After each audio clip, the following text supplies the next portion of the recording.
Good evening, and welcome to Easy Drift Sleep. Tonight your story takes you to the Garden of Gethsemane, a world full of quiet wonder. Before we begin, if you find rest here, subscribing means a new story is always waiting for you. Now close the day behind you, and let us begin. The last embers of the sunset had long since faded from the western sky, leaving behind a deep, velvety indigo that slowly deepened to black above the ancient city of Jerusalem. Inside an upper room, high above the bustling streets, the air still held the lingering scent of roasted lamb, unleavened bread, and the sweet, heavy fragrance of wine. A quiet solemnity had settled over the gathering, a profound hush that followed a meal unlike any other, a supper imbued with both poignant farewells and astonishing revelations. Jesus of Nazareth, his face etched with a weariness that went beyond physical exhaustion, yet illuminated by an inner light of unwavering purpose, had just shared bread and wine with his 12 disciples. His voice, usually so filled with parables and teachings of hope, had taken on a new, resonant gravity as he spoke of his body broken and his blood poured out, words that hung in the quiet air like a prophecy already unfolding. He had washed their feet, a humble act that had stirred a deep, uncomfortable reverence in even the most boisterous among them, and then, with a heavy heart, had spoken of betrayal, a shadow that had momentarily chilled the warmth of their fellowship. Peter, ever impetuous, had sworn fierce loyalty, only to be met with a gentle, sorrowful prediction of denial before the cock crowed. Each word, each gesture, had woven itself into the fabric of their understanding, creating a tapestry of love, sacrifice, and an impending sorrow they could not yet fully grasp. Now, the meal was over, the final hymn sung in voices that wavered with emotion, and a sense of inevitable movement filled the room. Jesus rose, his movements deliberate, his gaze sweeping over each of his beloved companions, a silent acknowledgement of the journey they had shared and the one that lay just ahead. His eyes, usually so full of gentle wisdom, now held a deep, almost unbearable sorrow, mingled with a resolute determination that seemed to draw strength from an unseen source. He knew what awaited him, a knowledge that pressed down upon his spirit like the weight of the coming night. Without a word, he led them from the upper room, down the narrow, winding staircases, their footsteps echoing softly in the quiet house. The city, usually vibrant with noise even at this late hour, seemed to hold its breath, a hushed anticipation hanging in the cool night air. The moon, a luminous, almost full orb, had risen high above the eastern hills, casting a silver sheen over the rooftops and illuminating the ancient stones of Jerusalem with an ethereal glow. Long, dancing shadows stretched out before them as they emerged onto the deserted streets, the air now crisp and cool against their faces after the warmth of the enclosed room. They walked in a quiet procession, their sandals scuffing softly against the cobblestones, the only sounds the distant baying of a dog and the occasional rustle of a night bird in the olive groves beyond the city walls.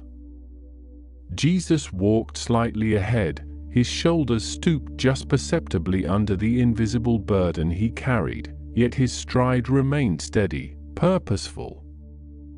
His disciples followed, a mixture of bewilderment, loyalty, and a growing unease swirling within them. They had heard his words, felt the weight of his pronouncements, yet the full, terrifying reality of what was to come remained just beyond their comprehension, a mist obscuring the sharp edges of truth. Among them walked James, the son of Zebedee, his usually fervent spirit subdued by the evening's events. He was a man of passion, often quick to speak, quick to act, and his heart burned with a fierce devotion to his teacher. He had listened intently to Jesus' words about the coming suffering, a knot of apprehension tightening in his stomach, and a deep, almost primal desire to protect his Lord stirred within him. Yet, he also felt a profound weariness, the emotional intensity of the supper having drained him more than any physical labor. He glanced at his brother, John, walking beside him, a silent communion passing between them, a shared sense of foreboding. John, the youngest of the inner circle, often called the beloved disciple, felt the evening's events with a particular intensity. His contemplative nature allowed him to absorb the nuances of Jesus' words, and a deep, intuitive understanding of the impending sorrow had begun to settle upon his spirit. He looked at Jesus' back, the familiar figure now seeming to carry the weight of the world, and a wave of profound love and concern washed over him.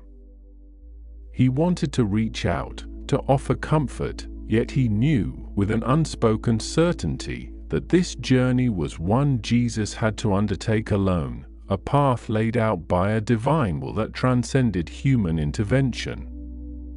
He felt a quiet ache in his chest, a premonition of grief that he could not yet fully articulate.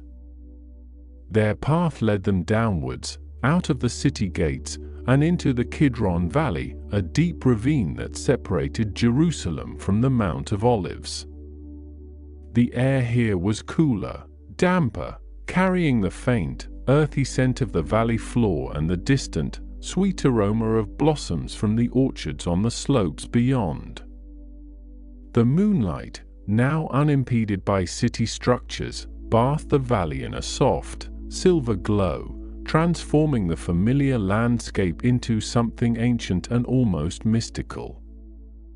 The shadows cast by the sparse trees and rocks were long and distorted, moving with the subtle shifts of the moon, giving the valley an otherworldly quality.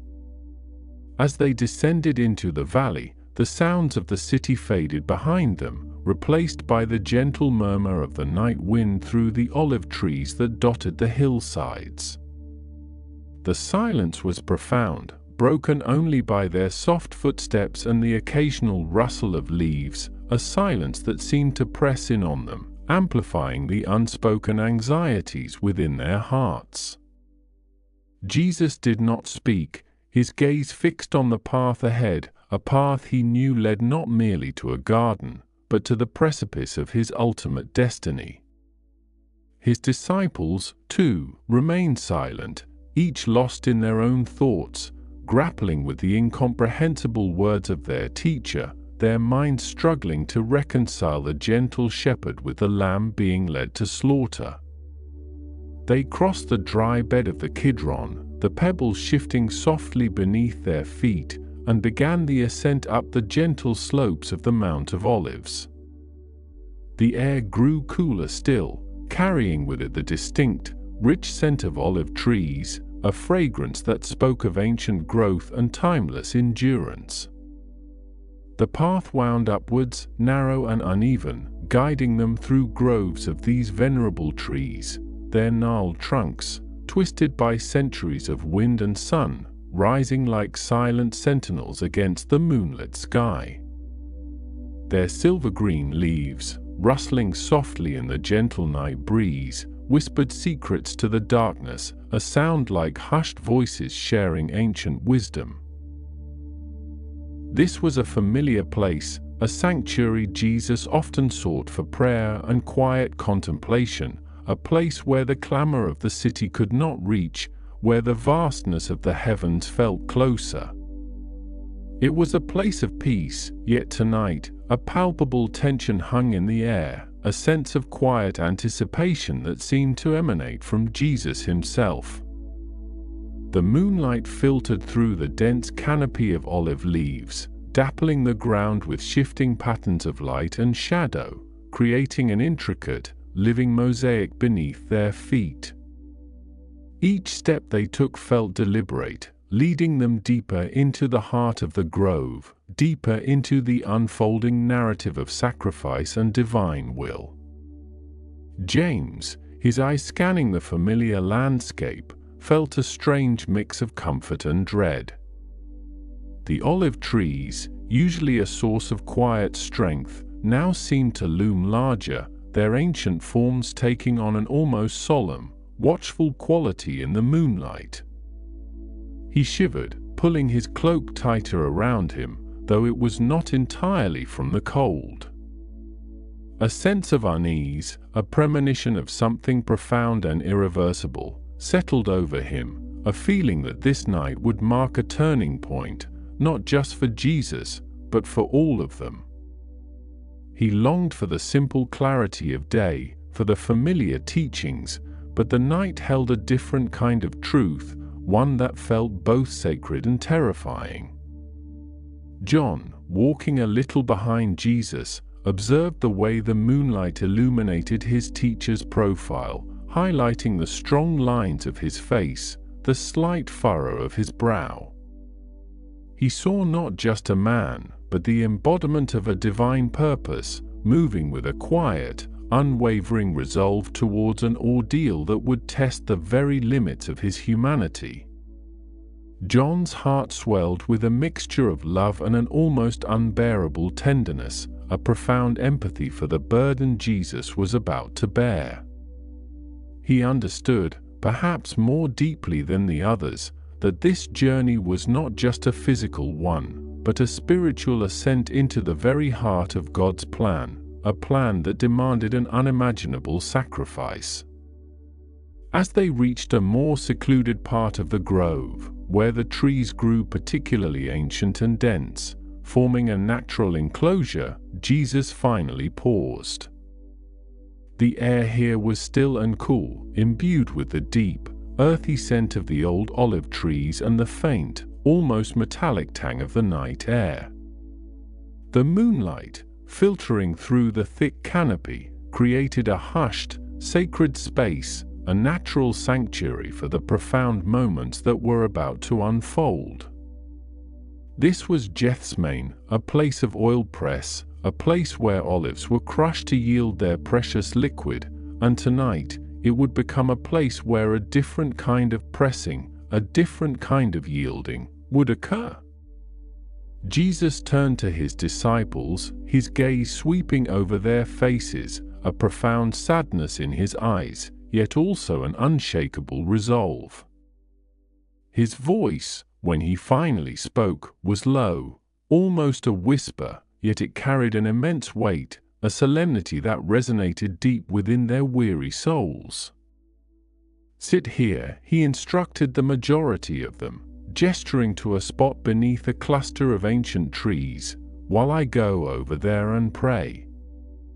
His words were simple, yet they carried the unspoken understanding that what he was about to face, he must face alone, at least in its deepest agony. He then beckoned to Peter, James, and John, his inner circle, the three who had witnessed his transfiguration, who had been privy to moments of profound intimacy and revelation. "Remain here," he said, his voice now tinged with a raw vulnerability that pierced through their weariness, "and keep watch with me." His eyes, filled with an anguish they had never seen before, pleaded for their presence, their spiritual vigilance, in this hour of his deepest trial. He longed for their companionship, for the comfort of their wakefulness, as he prepared to confront the unimaginable. A heavy silence descended upon the grove, broken only by the soft rustling of the olive leaves and the distant hoot of an owl. The air grew colder, and a shiver ran through James, a premonition of the spiritual chill that was about to envelop their teacher. John, his heart aching with a profound sense of foreboding, watched as Jesus turned and walked away from them, deeper into the moonlit shadows of the ancient olive trees, towards the very heart of Gethsemane, towards a solitary encounter with destiny. The night had deepened, and the world seemed to hold its breath, waiting for the whispered prayers that would soon rise from the quiet grove, prayers that would echo through eternity. The night had deepened, and the world seemed to hold its breath, waiting for the whispered prayers that would soon rise from the quiet grove, prayers that would echo through eternity. Jesus walked with a deliberate pace, his sandals stirring the fine dust of the path, the soft crunch a counterpoint to the rustling leaves above. The air, cool and damp, carried the faint, earthy scent of ancient soil and the distinct, slightly bitter fragrance of olive oil that clung to the gnarled trunks and dark leaves. He moved deeper into the garden, past the initial cluster of disciples who had settled themselves on the rough ground, their faces etched with a mixture of weariness and quiet apprehension. Their murmurs, hushed and infrequent, faded behind him, swallowed by the growing silence of the grove. He chose 3 from among them, Peter, James, and John, the very men who had witnessed his transfiguration, who had seen glimpses of his divine glory. Their presence, he knew, was not merely for comfort, but for a shared vigil, a spiritual battle that would demand their utmost attention, a test of their devotion.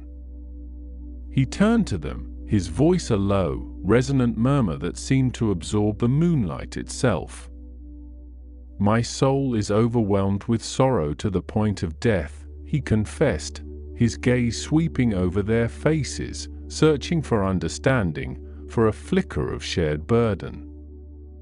"Stay here and keep watch with me." The words hung in the cool night air, heavy with an unspoken weight, a vulnerability that startled the disciples. They had seen him weary, had seen him burdened by the needs of the multitudes, but never had they heard such an admission of profound, soul-deep anguish. It was a raw, aching confession that pierced through their own weariness, momentarily sharpening their senses. Peter, ever impetuous, felt a surge of fierce loyalty, a desire to shield his teacher from whatever unseen torment now gripped him.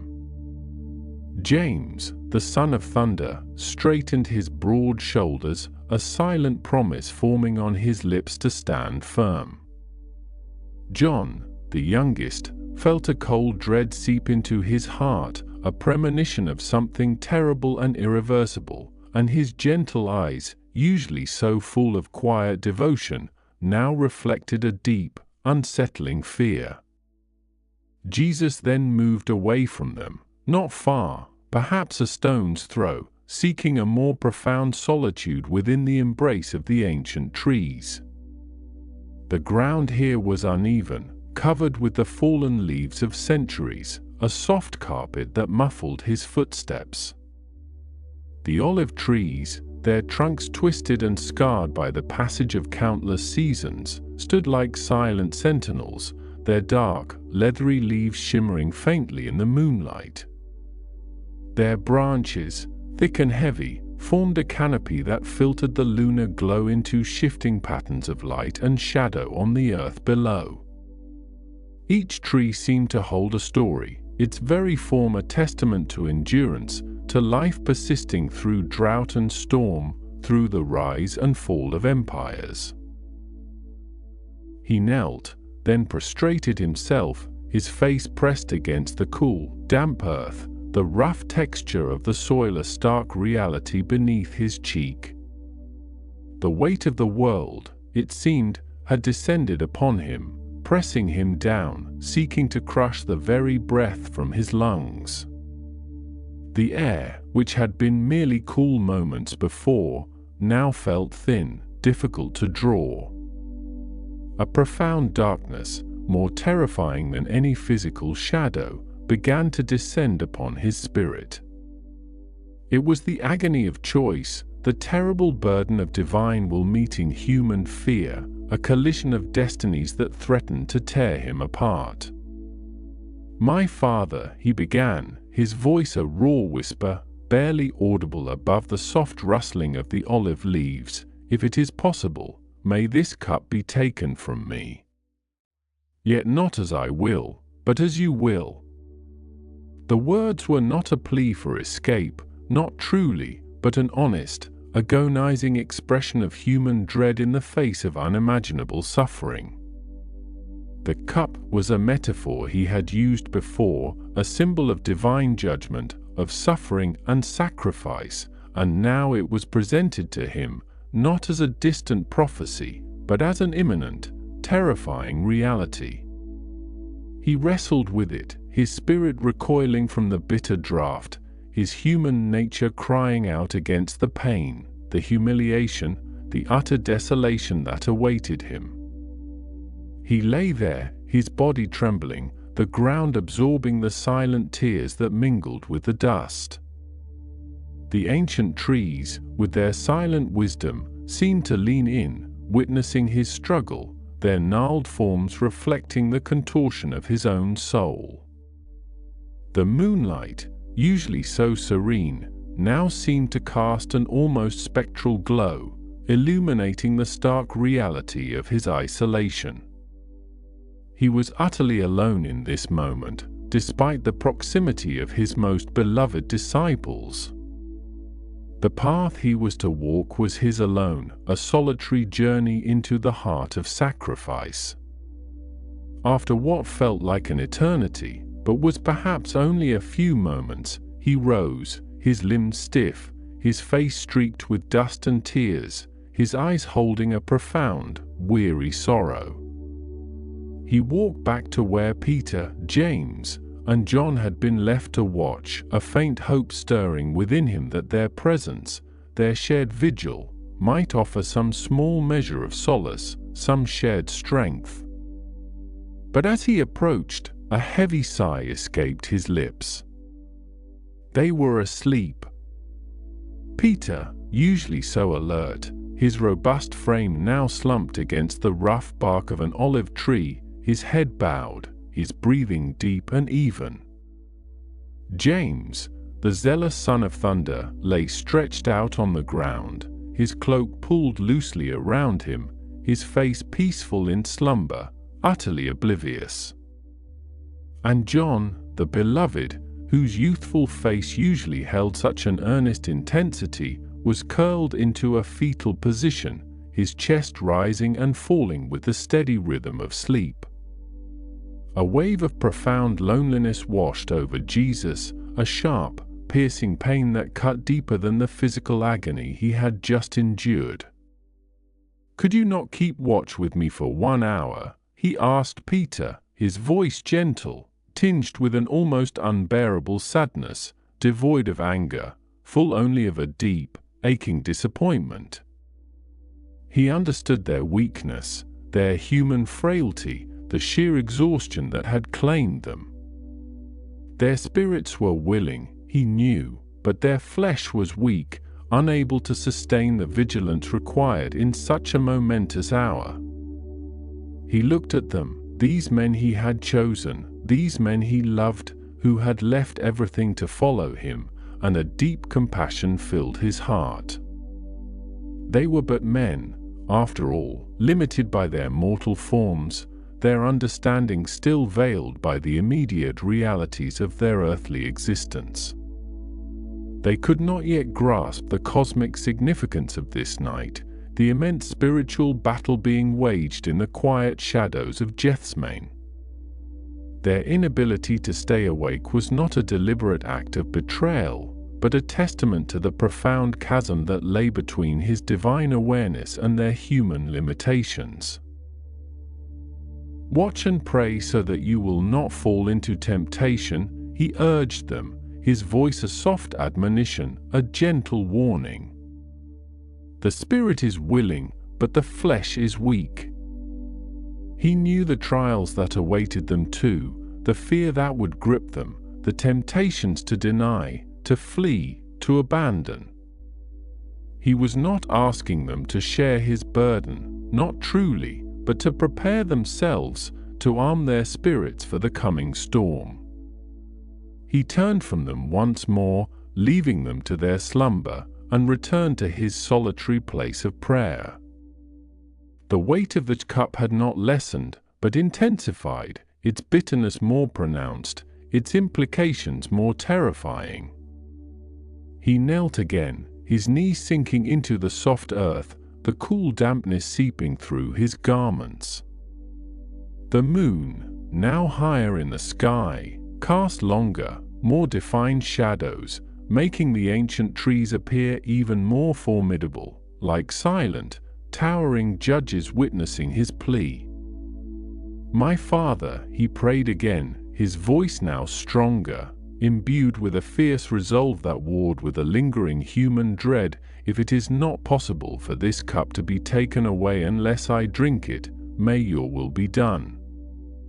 This was the moment of surrender, the agonizing turning point where human will yielded to divine purpose, where the Son accepted the full, terrifying implications of his mission. It was a surrender born not of resignation, but of profound love, a love for humanity that transcended his own suffering, his own fear.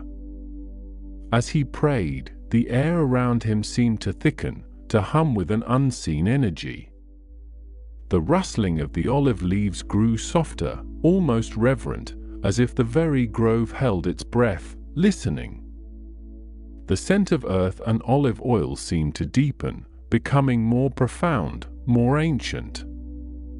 He felt a profound sense of separation, a growing chasm between himself and the world he knew, a world that would soon reject him, betray him, crucify him. Yet, in that very separation, there was also a strange, quiet solace, a deepening connection to the divine will he was now embracing fully. He remained there, bathed in the cool moonlight, his figure a study in profound solitude, his spirit grappling with the immense, terrible beauty of sacrifice. The night was still, save for the gentle whisper of the breeze through the leaves, a sound that seemed to carry the weight of untold ages, the echoes of countless prayers. The world outside Gethsemane, the city of Jerusalem, slept on, oblivious to the cosmic drama unfolding beneath the ancient olive trees, a drama that would forever alter the course of human history. The moon continued its silent journey across the heavens, casting its pale, ethereal light upon the sleeping disciples, upon the praying teacher, upon the silent, enduring trees, all held within the quiet, expectant embrace of the deepening night. The moon continued its silent journey across the heavens, casting its pale, ethereal light upon the sleeping disciples, upon the praying teacher, upon the silent, enduring trees, all held within the quiet, expectant embrace of the deepening night. Jesus, having left Peter, James, and John a short distance away with the instruction to keep watch, felt a profound, almost physical, weight descend upon him, a crushing burden that pressed down on his very soul. He walked further into the ancient grove, his sandals barely disturbing the soft, damp earth, the rustle of his garments the only sound accompanying his heavy steps. Each step carried him deeper into the heart of Gethsemane, away from the faint, rhythmic breathing of his closest companions, towards a solitude that felt both necessary and terrifying. The gnarled trunks of the olive trees, twisted and ancient, seemed to lean in, their silent forms bearing witness to untold generations of human sorrow and hope, now poised to witness the most profound agony of all. The air, cool and still, carried the faint, earthy scent of the trees themselves, mingled with the distant, almost imperceptible, perfume of night-blooming jasmine from a nearby garden, a fragile sweetness against the growing bitterness in his heart. He found a secluded spot, a small hollow beneath the sprawling branches of an exceptionally old olive tree, its leaves shimmering silver in the moonlight. Here he knelt, not in quiet reverence as he often did, but with a sudden, desperate urgency that spoke of a soul in torment. His knees met the cool, yielding earth, and he bowed his head, pressing his forehead against the rough bark of the tree, seeking some anchor, some solid presence amidst the swirling tempest within him. The weight of what was to come, the full, crushing reality of it, settled upon him with an intensity that stole his breath. It was not merely the physical pain he foresaw, though that was a part of it, a brutal, inevitable consequence.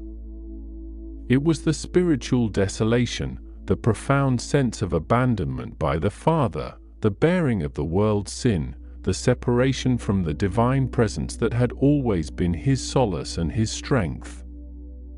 This was the cup he had spoken of, a chalice filled not with wine, but with the bitterest dregs of human suffering and divine judgment. A tremor ran through his body, a deep, visceral shudder that shook him to his core. He felt a profound sense of isolation, a loneliness so absolute it was almost unbearable. Even his closest friends, the three he had chosen to bring closest to him in this hour of trial, were not truly with him. They were sleeping, their human weakness a stark contrast to the spiritual battle raging within him. He understood their limitations, their inability to fully grasp the cosmic stakes of this night, but still, a flicker of disappointment, a quiet ache of being utterly alone, passed through him. He was the Son of God, yes, but in this moment, he was also utterly human, vulnerable, and afraid. The fear was not of death itself, but of the nature of the death, the profound spiritual darkness it entailed, the terrifying prospect of being forsaken by the very source of his being. He lifted his face slightly from the tree bark, his eyes, shadowed and glistening in the moonlight, gazing up at the vast, indifferent expanse of the night sky, studded with countless stars. He saw the moon, a silent, luminous orb, seemingly so close, yet so impossibly distant. He knew the Father was there, in those heavens, beyond those stars, yet in this moment, the connection felt strained, almost severed by the immense chasm of suffering he was about to cross. A prayer, raw and unbidden, tore itself from his lips, a desperate plea born of the deepest anguish a human soul could endure. His voice, usually so calm and authoritative, was now a low, broken whisper, barely audible above the gentle rustling of the olive leaves. "My Father," he began, the words tasting like ashes in his mouth, "if it is possible, may this cup be taken from me." The plea was direct, honest, stripped bare of all pretense. It was the cry of a son to his father, a human being recoiling from unimaginable pain. He was not asking for an escape from his destiny, not truly, but rather expressing the profound, natural human desire to avoid suffering, to find another way, any other way, if one existed. He wrestled with this desire, this primal instinct for self-preservation, against the unwavering knowledge of his divine purpose. He knew what he had come to do, why he had been sent, yet the sheer terror of it, the spiritual horror, made him yearn for an alternative. He longed for the familiar intimacy with the Father, the unbroken communion that had sustained him through every trial, and the thought of its temporary rupture was a torment greater than any physical pain. He paused, his breath catching in his throat, the silence of Gethsemane amplifying the turmoil within him. The air grew heavy, thick with unspoken dread, and the shadows cast by the olive trees seemed to lengthen and deepen, coiling around him like silent, watchful sentinels. He felt the weight of all humanity, past, present, and future, pressing down upon his shoulders the collective burden of sin and brokenness that he was destined to carry. It was a weight that threatened to crush him, to obliterate his very being. He closed his eyes, and a single tear, hot and heavy, traced a path down his cheek, a testament to the profound struggle unfolding within his soul. Then, with a strength that seemed to rise from the very depths of his being, a strength born of unwavering love and absolute obedience, he uttered the words that would define his mission, the words that would echo through eternity. "Yet not as I will, but as you will." The surrender was complete, absolute, and utterly heartbreaking. It was a choice made in the crucible of agony, a deliberate act of submission to a divine plan that demanded the ultimate sacrifice. He had wrestled with his human will, with his natural aversion to suffering, and in that moment, he had chosen the path of the Father, even if it led through the darkest valley imaginable. The words, though whispered, resonated with an authority that transcended his broken voice, a quiet declaration of unwavering resolve. He had faced the agony of choice, and he had chosen obedience, not out of passive resignation, but out of a profound, active love for humanity and for his Father. He remained there for a long moment, kneeling in the damp earth, his body still trembling, but his spirit, though bruised and battered, now resolute. The immediate tempest had passed, replaced by a quiet, aching acceptance. He had laid bare his soul before the Father, expressed his deepest human fears, and then, with an act of unparalleled will, aligned himself completely with the divine purpose. The air around him seemed to lighten, almost imperceptibly, as if the very atmosphere of Gethsemane acknowledged the profound spiritual victory that had just occurred. After a time, feeling a deep weariness settle into his bones, a weariness that went beyond mere physical exhaustion, he slowly pushed himself up from the ground. His limbs felt heavy, as if he had just completed an arduous journey, and his mind, though clearer, still throbbed with the echoes of his recent struggle. He turned and began to walk back towards where he had left Peter, James, and John, his footsteps now a little steadier, though still imbued with a profound sadness. He longed for their companionship, for the simple comfort of their waking presence, even if they could not fully understand the depths of his anguish. As he approached the small cluster of disciples, his heart sank a little. The soft glow of the moon revealed their forms, still and unmoving, their heads bowed, not in prayer, but in the deep slumber of exhaustion. Peter, usually so boisterous and vigilant, lay slumped against an olive trunk, his head resting heavily on his chest, his mouth slightly agape. James, the fiery son of thunder, was stretched out on the ground, his cloak pulled loosely around him, his breathing deep and even. And John, the beloved disciple, who often leaned on Jesus' breast, was curled up, his youthful face peaceful in sleep, oblivious to the cosmic drama unfolding just a stone's throw away.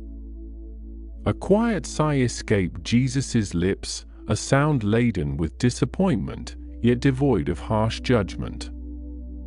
He stood over them for a moment, his gaze sweeping over their sleeping forms, a tender, sorrowful expression on his face. He knew their spirits were willing, their intentions pure, but their flesh, their human bodies, were weak. They had promised to stay awake, to watch with him, yet even for this short time, they had succumbed to the overwhelming fatigue of the day, the lateness of the hour, and perhaps the sheer spiritual weight of the atmosphere. He reached out a gentle hand and lightly touched Peter's shoulder, rousing him from his deep sleep. Peter stirred, blinking slowly, his eyes heavy-lidded and confused as he looked up at Jesus. James and John also began to stir, groaning softly as they slowly returned to wakefulness, their minds still clouded by sleep. The cool night air seemed to prickle their skin, and a shiver ran through them as they became aware of their surroundings. "Simon," Jesus said, his voice soft, almost a whisper, yet carrying a profound weight of emotion, "are you asleep? Could you not keep watch with me for 1 hour?" His words were not a harsh rebuke, but a lament, a gentle expression of his profound loneliness in this hour of trial.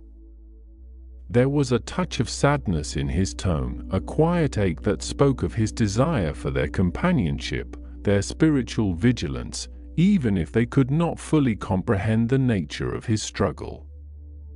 He knew they loved him, he knew they would follow him to the ends of the earth, but in this critical moment, their human frailty had betrayed them. Peter, still groggy, mumbled an incoherent apology, his eyes struggling to focus on Jesus' face. He felt a flush of shame rise to his cheeks, a keen awareness of his failure. He had boasted of his loyalty, his readiness to die for his master, yet he could not even stay awake for 1 hour. James and John, equally ashamed, lowered their gazes, unable to meet Jesus' sorrowful eyes. They felt the weight of his disappointment, a silent accusation that cut deeper than any harsh words. They had been given a sacred trust, a privileged position, and they had failed to uphold it. Jesus then looked at all three of them, his gaze filled with a profound understanding, a compassion that transcended their failure. "Watch and pray," he urged them, his voice gaining a quiet intensity so that you will not fall into temptation. "The spirit is willing, but the flesh is weak." He understood the battle between their earnest desires and their physical limitations. He knew their hearts were true, but their bodies were simply not strong enough to withstand the demands of such a night. He was not condemning them, but offering a warning, a gentle reminder of the spiritual vigilance required in the face of impending trials. He knew the temptations that lay ahead for them, the fear and doubt that would soon test their faith, and he wanted them to be prepared, to arm themselves with prayer. He paused, allowing his words to sink into their still sleepy minds, hoping that the urgency in his voice would penetrate the fog of their exhaustion. The air around them felt heavy with unspoken meaning, with the weight of the coming hours. The ancient olive trees, their gnarled branches reaching towards the moonlit sky, seemed to sigh in the gentle breeze, their rustling leaves a soft, mournful accompaniment to the quiet drama unfolding beneath them. The scent of earth and olive oil hung faintly in the air, a natural perfume that belied the spiritual intensity of the moment. Jesus knew he could not expect them to fully comprehend the depth of his suffering, nor the cosmic significance of his prayer. That was a burden he had to bear alone. But he longed for their presence, their simple, waking companionship as he faced the ultimate test of his obedience. He looked at their still sleepy faces, their earnest but bewildered expressions, and a wave of profound loneliness washed over him once more. He was the shepherd, and they were his flock, but in this dark hour, the shepherd had to walk into the valley of the shadow of death alone. With another sigh, a deep, weary exhalation that seemed to carry the weight of the world, Jesus turned away from his sleeping disciples. He knew he had to return to his solitude, to continue his agonizing prayer, to steel himself for the unimaginable suffering that awaited him. He needed to find that quiet strength, that unwavering resolve, once more. He walked back into the deeper shadows of the olive grove, his figure slowly receding into the moonlit darkness, leaving Peter, James, and John to their renewed, though now uneasy, watch. The rustle of his garments faded into the night, and the three disciples, now fully awake, sat in stunned silence, the weight of their failure pressing heavily upon them, the quiet admonition of their master echoing in their ears, a poignant reminder of their human weakness in the face of divine agony. The night deepened, and the air grew colder, carrying with it the silent, expectant hush of a world poised on the brink of an irreversible transformation. The rustle of his garments had indeed faded into the night, leaving the three disciples in a profound, unsettling quiet. The air, once merely cool, now carried a distinct chill that seemed to seep not just into their bones but into the very core of their being, a coldness born of spiritual apprehension rather than mere temperature. James, his broad shoulders slumped, stared blankly at the twisted roots of an ancient olive tree, its bark like scarred leather under the pale moonlight. He felt a profound shame, a burning heat in his cheeks that belied the cold air, knowing he had failed his teacher in his hour of deepest need. His earlier zeal, the fiery spirit that had earned him the name Son of Thunder, had evaporated, leaving behind only a hollow ache of inadequacy. He had wanted to stand with Jesus, to share in his burden, yet his eyelids had grown heavy, his mind clouded by an inexplicable weariness that felt almost supernatural in its insistence. John, younger and more sensitive, sat with his knees drawn up to his chest, his arms wrapped tightly around them as if to ward off an invisible blow. He had always felt a unique connection to Jesus, a bond that transcended mere discipleship, and the thought of having disappointed him, of having abandoned him even in sleep, gnawed at his heart with a relentless ache. He remembered Jesus' gentle, yet piercing, gaze, the quiet question in his voice, and a fresh wave of self-reproach washed over him. He had promised loyalty, had sworn to follow, yet the weakness of his flesh had betrayed his spirit. A single, cold tear traced a path down his cheek, unnoticed in the dim light, a testament to his silent sorrow. Peter, ever the most impetuous, the most vocal in his declarations, now sat utterly silent, his head bowed low, his usually boisterous spirit utterly subdued. The weight of Jesus' words, "Could you not keep watch for 1 hour?" had fallen upon him like a stone, crushing his pride, revealing the vast chasm between his fervent intentions and his human frailty. He had boasted of his readiness to die for his master, yet he could not even stay awake. A bitter taste filled his mouth, the metallic tang of self-condemnation, and he clenched his fists, wishing he could somehow rewind the moments, shake off the slumber, and prove himself worthy. The olive trees, ancient sentinels, seemed to lean in, their gnarled branches whispering secrets of ages past, their shadows lengthening and deepening around the three men, isolating them in their shared, silent remorse. The moon, high above, cast an ethereal glow upon the scene, illuminating the dust motes dancing in the still air, each particle a tiny, fleeting witness to their human failing. Meanwhile, Jesus had moved deeper into the grove, the ancient trees forming a natural sanctuary around him, their thick, twisted trunks like pillars in a hallowed hall. He sought a place of profound solitude, a space where the very air seemed to hold its breath, awaiting his plea. The ground beneath his feet was cool and damp, the scent of earth and crushed olive leaves rising faintly with each step. He knelt once more, not on the soft moss of the first prayer, but on a patch of rough, uneven ground, the small stones pressing into his knees, a physical echo of the spiritual agony that gripped him. The moon, now higher in the sky, filtered through the dense canopy of leaves, dappling the ground with shifting patterns of silver and shadow, creating an otherworldly stage for his solitary struggle. His voice, when it came, was not the desperate cry of the first prayer, but a low, guttural murmur, raw with an anguish that seemed to tear at the very fabric of his being.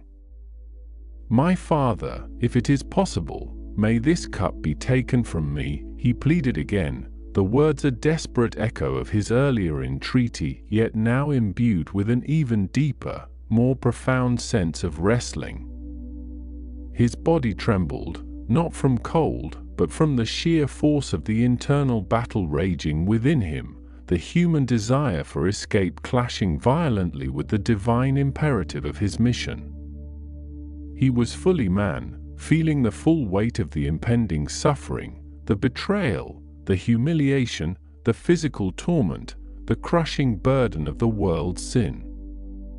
He saw it all, laid bare before his mind's eye, a horrific tapestry woven with threads of pain and despair, and his human heart recoiled from it with every fiber of its being. Yet, even amidst this profound struggle, there was a subtle shift, a gradual, almost imperceptible turning of the tide within his spirit. That if it is possible still hung in the air, a testament to his humanity, but it was now accompanied by a deeper resonance, a growing acceptance that began to weave itself into the fabric of his prayer. "Yet not as I will, but as you will," he added, his voice barely a whisper, the words a surrender, a profound act of obedience that transcended his own agonizing fear. It was a conscious, deliberate choice, made in the crucible of his deepest suffering, to align his will completely with the Father's, to embrace the path laid before him, no matter how arduous, how terrifying. His hands, clasped tightly, trembled, and his brow furrowed in intense concentration, his entire being focused on this singular, monumental act of submission. The olive tree stood silent witness, their ancient roots gripping the earth, mirroring the steadfastness he now sought to embody. As he wrestled, a profound stillness descended upon the grove, as if the very air held its breath, awaiting the outcome of this cosmic struggle. Then, subtly, gently, a light began to emanate from the shadows, not a harsh, blinding light, but a soft, ethereal glow, like moonlight intensified 1,000-fold, yet without heat or glare. From this luminous haze, a figure began to coalesce, an angel of the Lord, radiant and serene, yet imbued with an unmistakable power. The angel did not speak with words that could be heard by mortal ears, but communicated directly to Jesus' spirit, a profound infusion of strength and comfort that flowed into him like a balm. The angel's presence was a silent affirmation, a gentle reminder of the Father's unwavering love, even in this darkest hour. It was a moment of divine solace, a fleeting reprieve from the crushing weight of his burden. A wave of peace, profound and encompassing, washed over Jesus, not a peace that removed the suffering, but a peace that strengthened him to endure it. His trembling subsided, his muscles relaxed, and for a brief, precious moment, the agony receded, replaced by a deep, quiet resolve. The angel's form, though distinct, seemed to be woven from the very moonlight and mist, a transient vision of heavenly support, and then, as gently as it had appeared, it dissolved back into the shimmering air, leaving behind only an echo of its comforting presence and a renewed fortitude within Jesus' spirit. Yet, even with this divine strengthening, the human struggle was far from over. The weight of the world's sin, the profound knowledge of what awaited him, pressed down upon him once more, an invisible, suffocating shroud. The momentary peace, though real, was quickly overshadowed by the resurgence of his visceral agony. He felt the full, crushing force of the impending crucifixion, the separation from the Father, the utter desolation of bearing the sins of all humanity. His body, though strengthened, now reacted to this renewed spiritual onslaught with an intensity that transcended ordinary human suffering. His skin, already clammy with sweat, now began to exude something more profound, more terrifying. Tiny, crimson droplets began to appear on his forehead, mingling with the beads of perspiration, tracing faint, dark paths down his temples and cheeks. It was as if the very anguish of his soul was manifesting physically, forcing its way out through his pores. The drops, thick and viscous, gathered and then fell, one by one, onto the dusty ground, dark stains blooming on the pale earth beneath him. Each drop was a testament to the extreme agony, the profound distress that racked his entire being, a rare and terrifying phenomenon, a visible manifestation of the battle being waged within him. The air around him seemed to grow heavy, thick with the silent screams of his suffering, yet he remained, kneeling, resolute in his surrender, even as his body screamed in protest.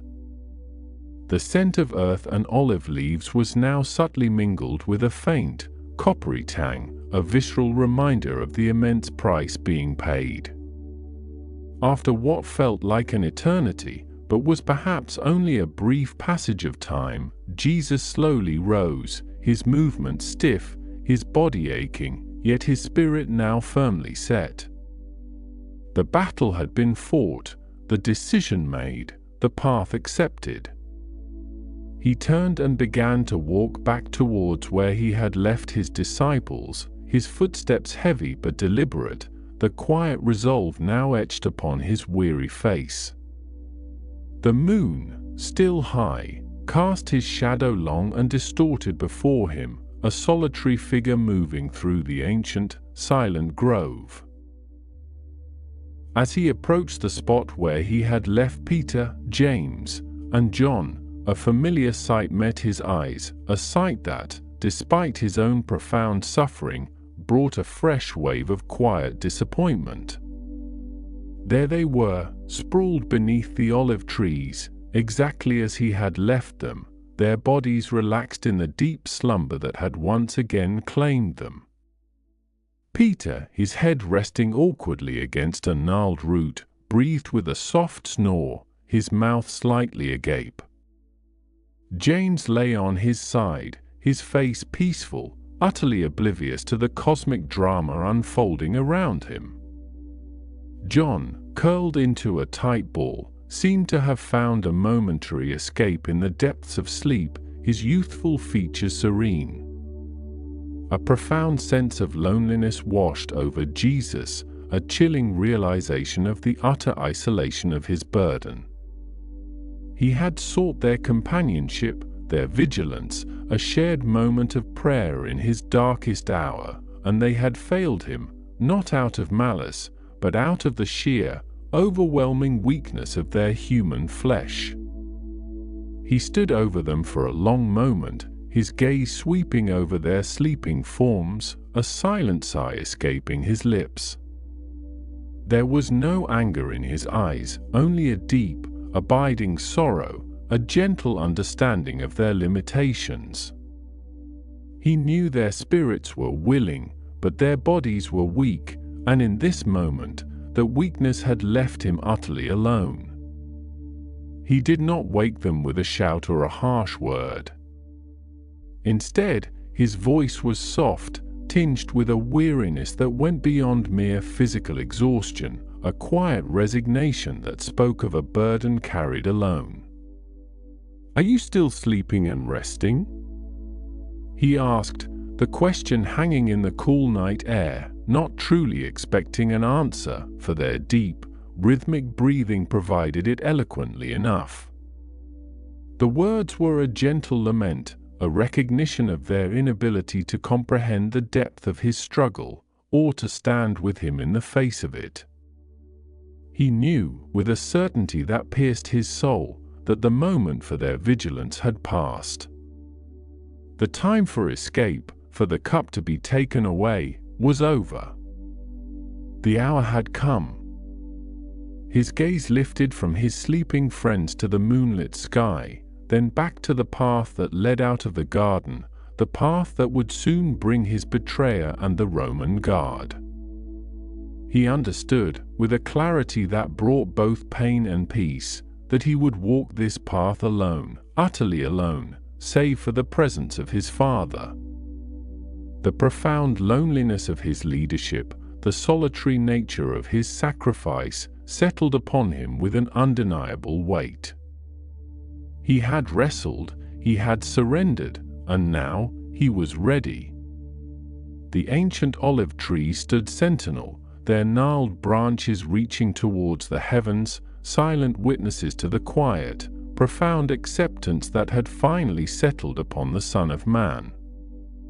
The night deepened, and the air grew colder still, carrying with it the silent, expectant hush of a world poised on the brink of an irreversible transformation. The ancient olive tree stood sentinel, their gnarled branches reaching towards the heavens, silent witnesses to the quiet, profound acceptance that had finally settled upon the Son of Man. The night deepened, and the air grew colder still, carrying with it the silent, expectant hush of a world poised on the brink of an irreversible transformation. Jesus, having found a profound and unsettling peace within the crucible of his spirit, rose from the cold earth, his knees stiff, his garments clinging damply to his frame. A new resolve, not born of fierce determination but of gentle, unwavering surrender, now permeated his very being.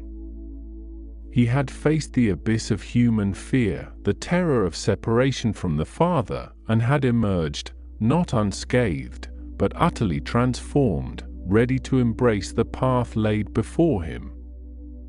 The moon, now higher in the sky, cast a silver sheen upon the dew-kissed leaves, illuminating his path as he turned once more towards the sleeping forms of his disciples. He walked with a quiet, measured tread, the rustle of his robe the only sound disturbing the profound stillness of the grove. When he reached the small clearing where James and John lay, their breathing deep and even in slumber, a gentle, almost tender, irony touched his lips. Their faces, softened by sleep, seemed innocent, oblivious to the momentous shift that had just occurred in the heart of their teacher. He looked at James, the fiery son of thunder, whose zeal had often outpaced his understanding, now utterly lost to the world in a dreamless sleep. Then his gaze fell upon John, the beloved disciple, whose head was pillowed on his arm, his youthful features serene, a stark contrast to the agony Jesus had just endured. A sigh, barely audible, escaped Jesus's lips. He understood their weakness, their human limitations, their inability to comprehend the spiritual warfare that had raged around him in the preceding hours. He knew their spirits were willing, their love for him genuine, yet their flesh was undeniably weak, a universal truth that echoed through the ages. He did not rouse them, not yet. He simply stood over them for a long moment, a silent benediction in his gaze, a quiet acceptance of their inability to watch with him, to share in his vigil. The loneliness of leadership, the solitary nature of his sacrifice, settled upon him with an undeniable weight, yet it was a loneliness now imbued with a strange, resolute peace. He turned away from them then, his steps leading him deeper into the heart of the ancient grove, towards the spot where he had wrestled with his destiny. The air here felt heavier, imbued with the echoes of his recent struggle, yet it was also purified, cleansed by the torrent of his tears and the unwavering strength of his ultimate choice. He knelt once more, not in anguish this time, but in quiet communion, his hands resting gently on the cool, damp earth. The scent of crushed olive leaves and rich soil filled his nostrils, grounding him in the physical world, even as his spirit soared to the divine. His third prayer was not a plea for escape, nor a desperate cry for intervention, but a profound affirmation, a final, unwavering embrace of his Father's will. His voice, though still hushed, carried a newfound strength, a resonant clarity that seemed to vibrate through the very roots of the ancient trees. "Father," he murmured, the word a gentle caress upon the night air, "if this cup cannot pass away from me unless I drink it, then your will be done." Each word was a deliberate, conscious act of surrender, a complete and total yielding of his human will to the divine purpose. The agony of choice was gone, replaced by a deep, abiding peace that settled into the very core of his being. He had walked through the valley of the shadow, and now he stood on the other side, ready. The moonlight, filtering through the dense canopy of olive leaves, seemed to gather around him, bathing him in a soft, ethereal glow. His face, though still bearing the marks of his recent anguish, the faint streaks of dried sweat, the slight tremor in his hands, was now serene, almost luminous. His eyes, though weary, held a depth of compassion and an unwavering resolve that was both human and divine.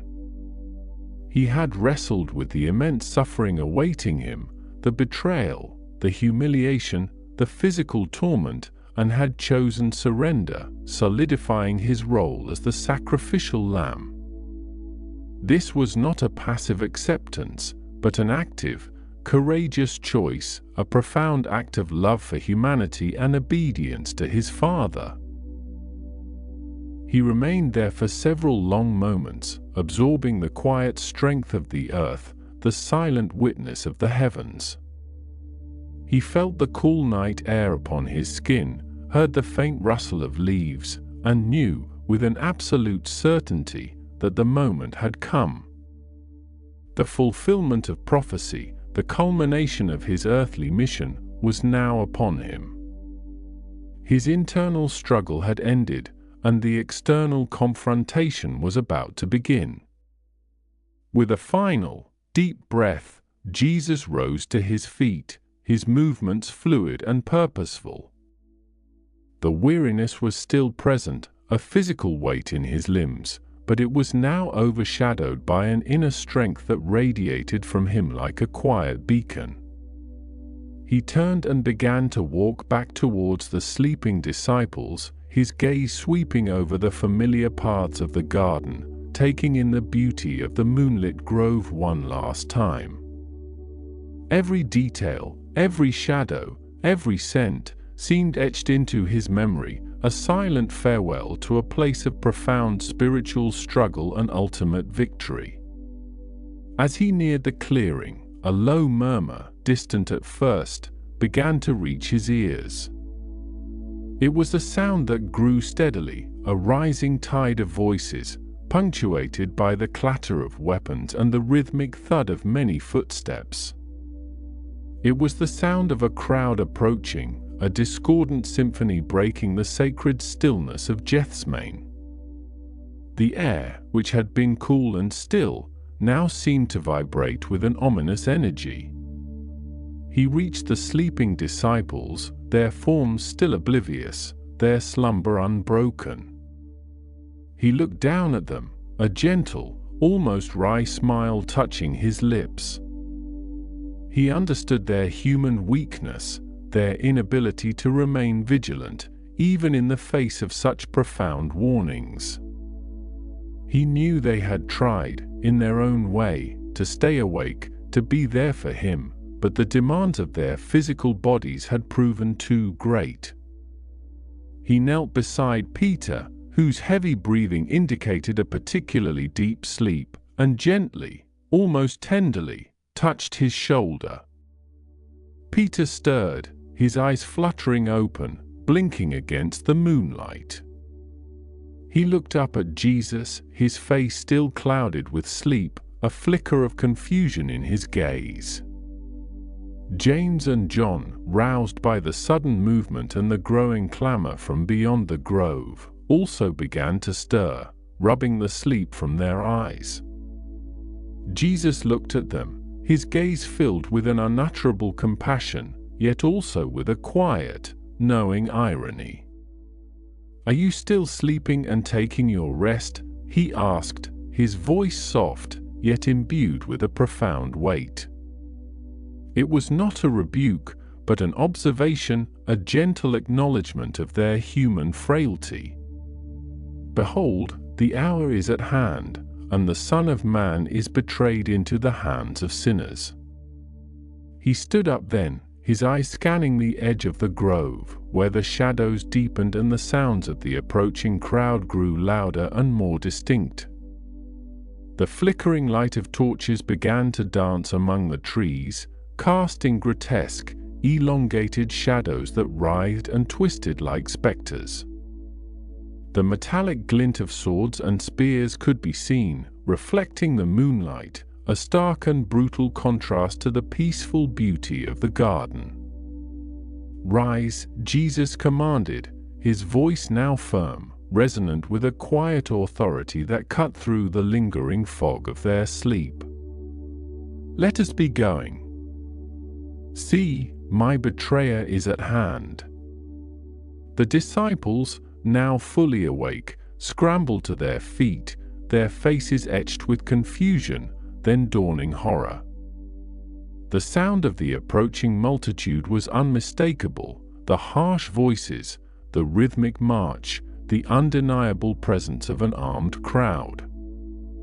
They looked at Jesus, their eyes wide with a mixture of fear and dawning comprehension. The moment of crisis, which he had spoken of, which they had so desperately tried to prepare for, was now upon them. Jesus stood tall amidst the ancient olive trees, his gaze fixed on the approaching figures. The gentle irony had faded, replaced by a quiet determination, a profound readiness for what was to come. He had wrestled with the darkest fears, he had surrendered to the divine will, and now he stood poised, awaiting the inevitable. The night air, once filled with whispered prayers and the rustle of leaves, now carried the chilling sounds of betrayal and the inexorable march of destiny. The ancient garden, a place of profound communion and agonizing struggle, was about to become the stage for the beginning of the end and the dawn of a new, transformative era. The night air, once filled with whispered prayers and the rustle of leaves, now carried the chilling sounds of betrayal and the inexorable march of destiny. The ancient garden, a place of profound communion and agonizing struggle, was about to become the stage for the beginning of the end and the dawn of a new, transformative era. As Jesus stood, his spirit settled into a profound, almost serene acceptance. A subtle shift in the atmosphere began to stir. The gentle breeze, which had until now merely rustled the silver-green leaves of the olive trees, seemed to carry a new, unsettling current. It was not the cool, earthy scent of the garden that now pricked at the senses, but a faint, metallic tang, a distant echo of polished armor, and the acrid hint of lamp oil. The profound silence of the moonlit grove, broken only by the chirping of unseen insects and the distant, muted sounds of Jerusalem, was suddenly pierced by a different kind of sound. It began as a low murmur, a distant, indistinct hum that grew steadily, like a tide rising on a far-off shore, slowly swelling into the unmistakable cadence of many footsteps. Jesus, his gaze still fixed on the luminous path that wound through the olive trees, did not turn immediately, but a quiet knowing settled upon his features. He had felt this moment approaching, a shadow lengthening across his path, and now it was here, manifesting in the tangible world. The murmur resolved itself into the shuffling of feet on the stony ground, the clink of weaponry, and the hushed, urgent tones of men speaking in low voices, their words not yet discernible but their intent palpable. The light, which had been solely the benevolent glow of the full moon, was now punctuated by the bobbing, flickering flames of torches, their smoky plumes rising into the clear night sky, casting erratic, dancing shadows that distorted the ancient trees into grotesque, fleeting shapes. The three disciples, still lost in their deep slumber, remained oblivious to the encroaching threat. Peter, his face peaceful in repose, breathed deeply, his earlier fervent declarations of loyalty forgotten in the embrace of sleep. James, curled against the gnarled trunk of an ancient olive, seemed almost childlike in his vulnerability, while John, the youngest, lay sprawled, his hand still resting near the hilt of his small knife, a silent testament to his earlier, misguided readiness to defend. Jesus looked upon them, a wave of profound tenderness washing over him, tinged with a quiet sorrow for their human frailty, for their inability to remain vigilant in his hour of deepest need. He knew, with a certainty that settled deep in his bones, that their awakening would be a harsh one, a sudden plunge from the depths of unconsciousness into the stark reality of betrayal. The approaching sound grew louder, more distinct, no longer just a murmur but a veritable procession. The air vibrated with the heavy tread of Roman legionaries, their hobnailed boots striking the earth with an authoritative rhythm, interspersed with the lighter, quicker steps of the temple guards, their sandals scuffing the dry leaves. The metallic scent intensified, mingling with the earthy aroma of the garden, creating a disquieting blend of the sacred and the profane.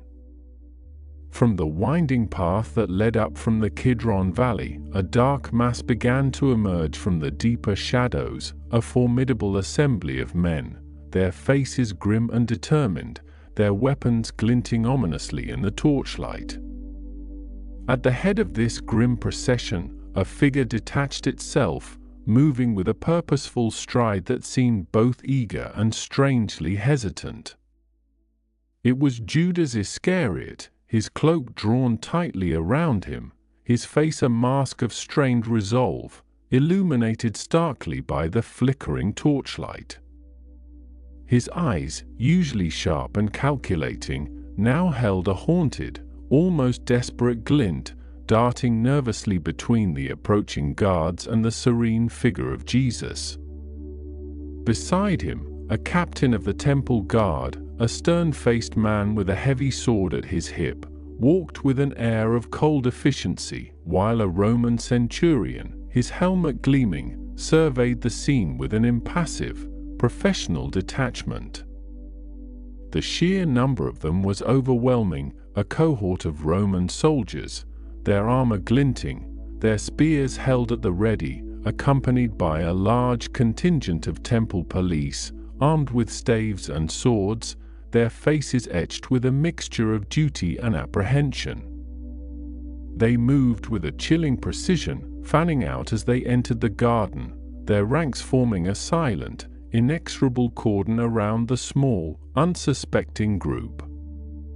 The sudden intrusion shattered the fragile peace of Gethsemane, tearing through the quiet sanctity of the olive grove like a violent storm. The gentle rustling of leaves was now drowned out by the clatter of arms, the hushed commands of the officers, and the heavy breathing of the approaching crowd. The air, once cool and refreshing, felt suddenly thick with an unspoken tension, a palpable sense of impending doom that pressed down on the ancient trees, making them seem to shrink under the weight of the moment. Jesus, seeing Judas at the forefront, his face a complex tapestry of emotions, felt a pang of profound sorrow, a deep ache that transcended anger or resentment. He had known this moment would come, had spoken of it to his disciples, yet to witness it unfolding, to see the one who had shared his bread and walked by his side leading his captors, was a wound that pierced deeper than any physical blow. He watched as Judas, his steps quickening, separated himself from the main body of the arresting party, his eyes fixed on Jesus with an intensity that was both chilling and tragic. The disciples, stirred by the sudden commotion, began to rouse themselves, their peaceful slumber abruptly broken by the harsh reality of the torchlight and the menacing presence of the armed men. Peter, groggy and disoriented, blinked against the sudden glare, his eyes struggling to focus on the scene unfolding before him.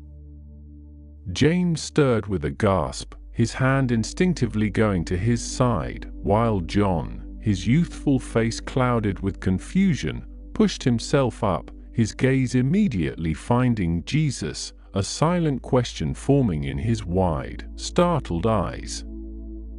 The sight of the armed throng, their weapons glinting, their faces grim, struck them with a sickening jolt, instantly dispelling the lingering mists of sleep and replacing them with a cold wave of fear. Judas, now just a few paces from Jesus, stopped, his breathing shallow and rapid. The flickering torchlight cast his features in stark relief, highlighting the deep shadows beneath his eyes, the slight tremor in his hands. He raised his hand, not in greeting, but in a gesture that seemed to both beckon and ward off, a silent signal to the waiting soldiers. Then, with a sudden, almost desperate surge of movement, he stepped forward, closing the distance between himself and Jesus. "Greetings, Rabbi!" Judas exclaimed, his voice a little too loud, a little too strained, echoing unnaturally in the suddenly hushed garden. The words, meant to be a customary salutation, hung in the air, hollow and devoid of genuine warmth, a thin veneer over the chilling act he was about to perform. He reached out, his hand grasping Jesus's shoulder, and then, leaning in, he pressed his lips to Jesus's cheek. The kiss was a chilling parody of affection, a grotesque inversion of a gesture meant to convey love and respect. It was cold, brief, and utterly devoid of warmth, a betrayal so profound that it seemed to drain the very light from the moonlit garden.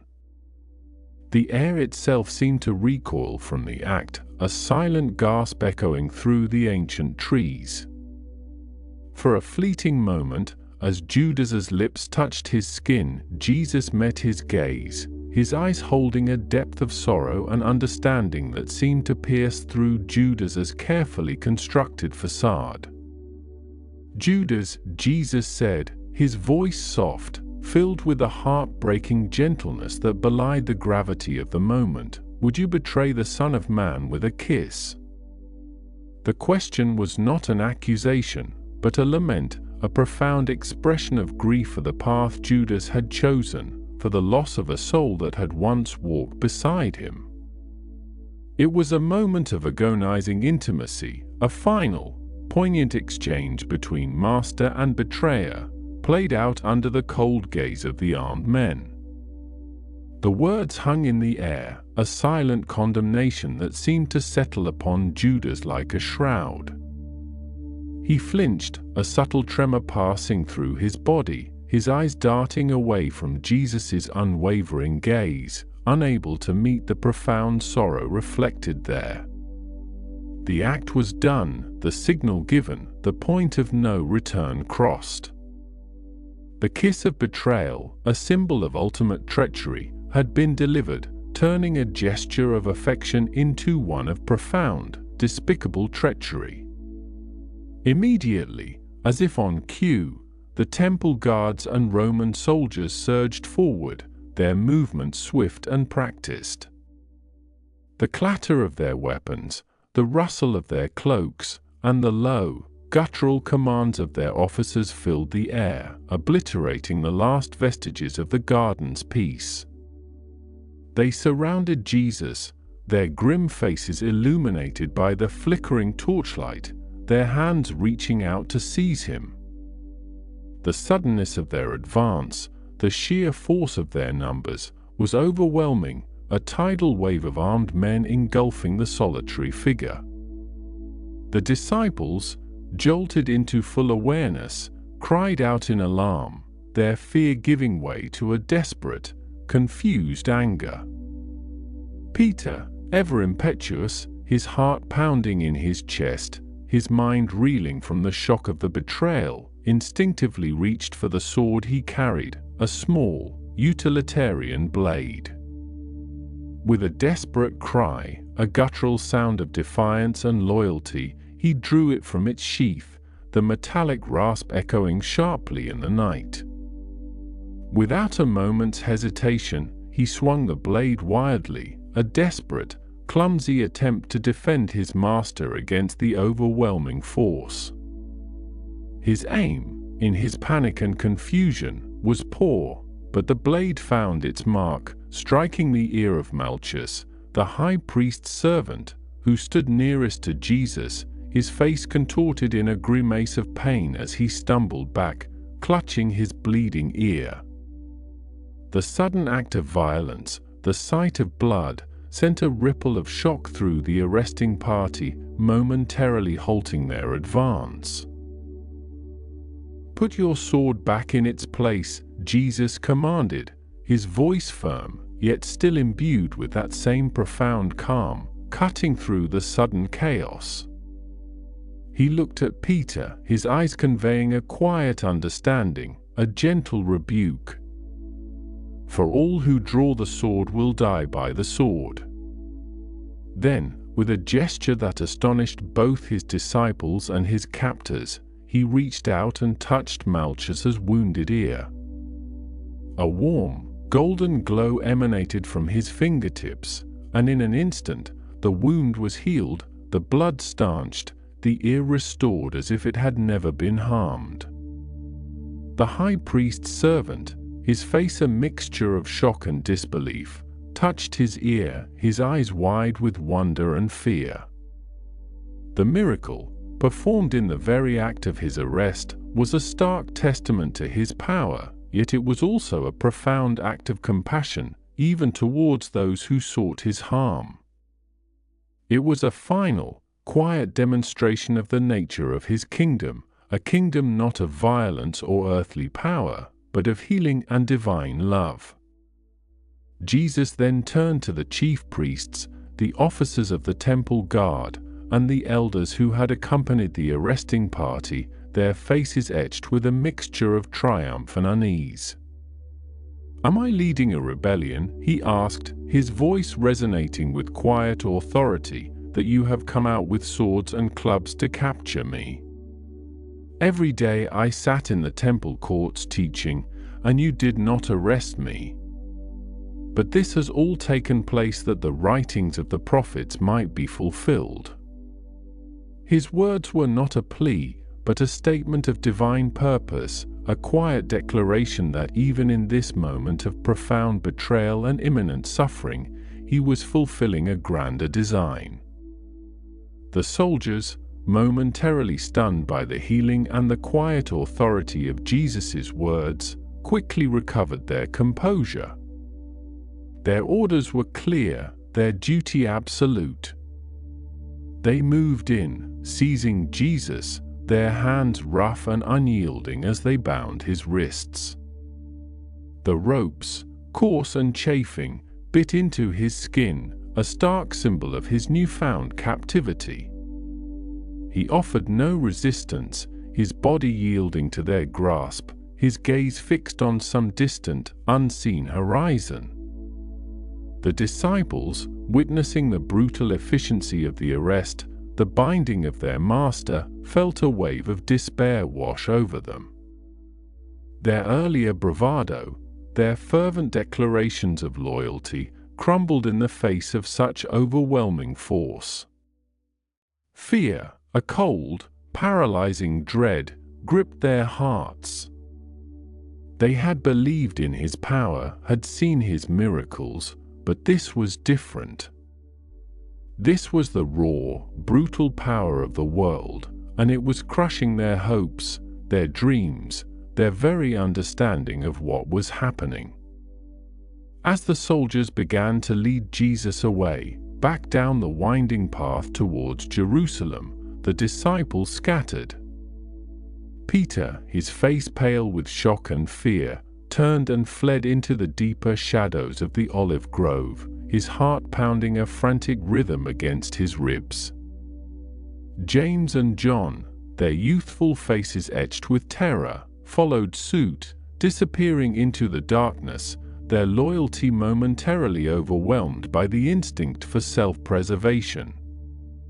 The other disciples, who had been sleeping further away, awoke to the commotion, so the armed men leading Jesus away, and in a wave of panic, also fled, vanishing into the moonlit night like startled deer. Only one young man, a follower who had perhaps been sleeping nearby, wrapped only in a linen cloth, hesitated. He watched, horrified, as Jesus was led away, and when some of the soldiers tried to seize him too, he cried out, tearing free from their grasp, leaving his linen cloth behind as he fled naked into the darkness. The garden, which had been a place of intimate communion and agonizing prayer, was now a scene of utter desolation, its peace shattered, its sacred silence replaced by the lingering echoes of betrayal and the chilling sounds of departure. The arresting party, their mission accomplished, moved with renewed purpose, their torches casting long, flickering shadows as they descended the path, taking Jesus with them. The clatter of their boots, the low murmur of their voices, and the occasional glint of moonlight on their weapons slowly faded into the distance, leaving the Garden of Gethsemane once more in a profound, unsettling silence. The olive trees, ancient and gnarled, stood as silent witnesses to the night's events, their silver-green leaves rustling softly in the gentle breeze, a mournful whisper in the wake of such profound sorrow. The air, still thick with the scent of lamp oil and the faint, metallic tang of armor, felt heavy, charged with the weight of what had transpired. The moon, now high above, cast its serene light down upon the deserted grove, illuminating the disturbed earth where the soldiers had stood, the faint traces of blood from Malchus's ear, and the lingering scent of betrayal that seemed to cling to the very air. The garden, once a sanctuary, now bore the indelible mark of human weakness, of profound choice, and of a sacrifice that had only just begun. The quiet agony of prayer had given way to the stark reality of capture, and the path to the cross, now irrevocably set, stretched out into the moonlit night, leading Jesus towards an unknown, yet divinely ordained, destiny. The world slept, oblivious, as the Son of Man was led away, a lamb to the slaughter, his journey towards ultimate fulfillment now fully underway. The ancient olive trees, their roots deeply embedded in the earth, seemed to sigh, their branches swaying gently, as if mourning the loss of peace, and bracing themselves for the dawn of a new, transformative era. The world slept, oblivious, as the Son of Man was led away, a lamb to the slaughter, his journey towards ultimate fulfillment now fully underway. The ancient olive trees, their roots deeply embedded in the earth, seemed to sigh, their branches swaying gently, as if mourning the loss of peace and bracing themselves for the dawn of a new, transformative era. The air, once thick with the weight of unspoken prayers and the quiet rustle of leaves, now vibrated with a sudden, jarring energy. Torches, held aloft by the approaching throng, cut harsh, dancing swaths through the deep shadows, their flickering light illuminating faces grim with purpose and eyes narrowed with suspicion. The soft, ethereal glow of the moon, which had so recently bathed the garden in a silver tranquility, now seemed to shrink, overwhelmed by the aggressive glare of man-made fire. The rhythmic crunch of sandals and heavy boots on the dry earth grew louder, a relentless drumbeat announcing the end of peace.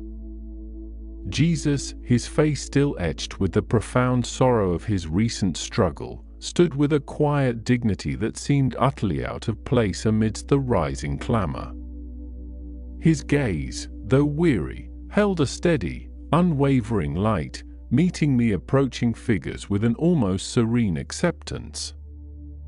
He watched as the familiar face of Judas Iscariot emerged from the shifting shadows, his features contorted by a strange mix of apprehension and a chilling resolve.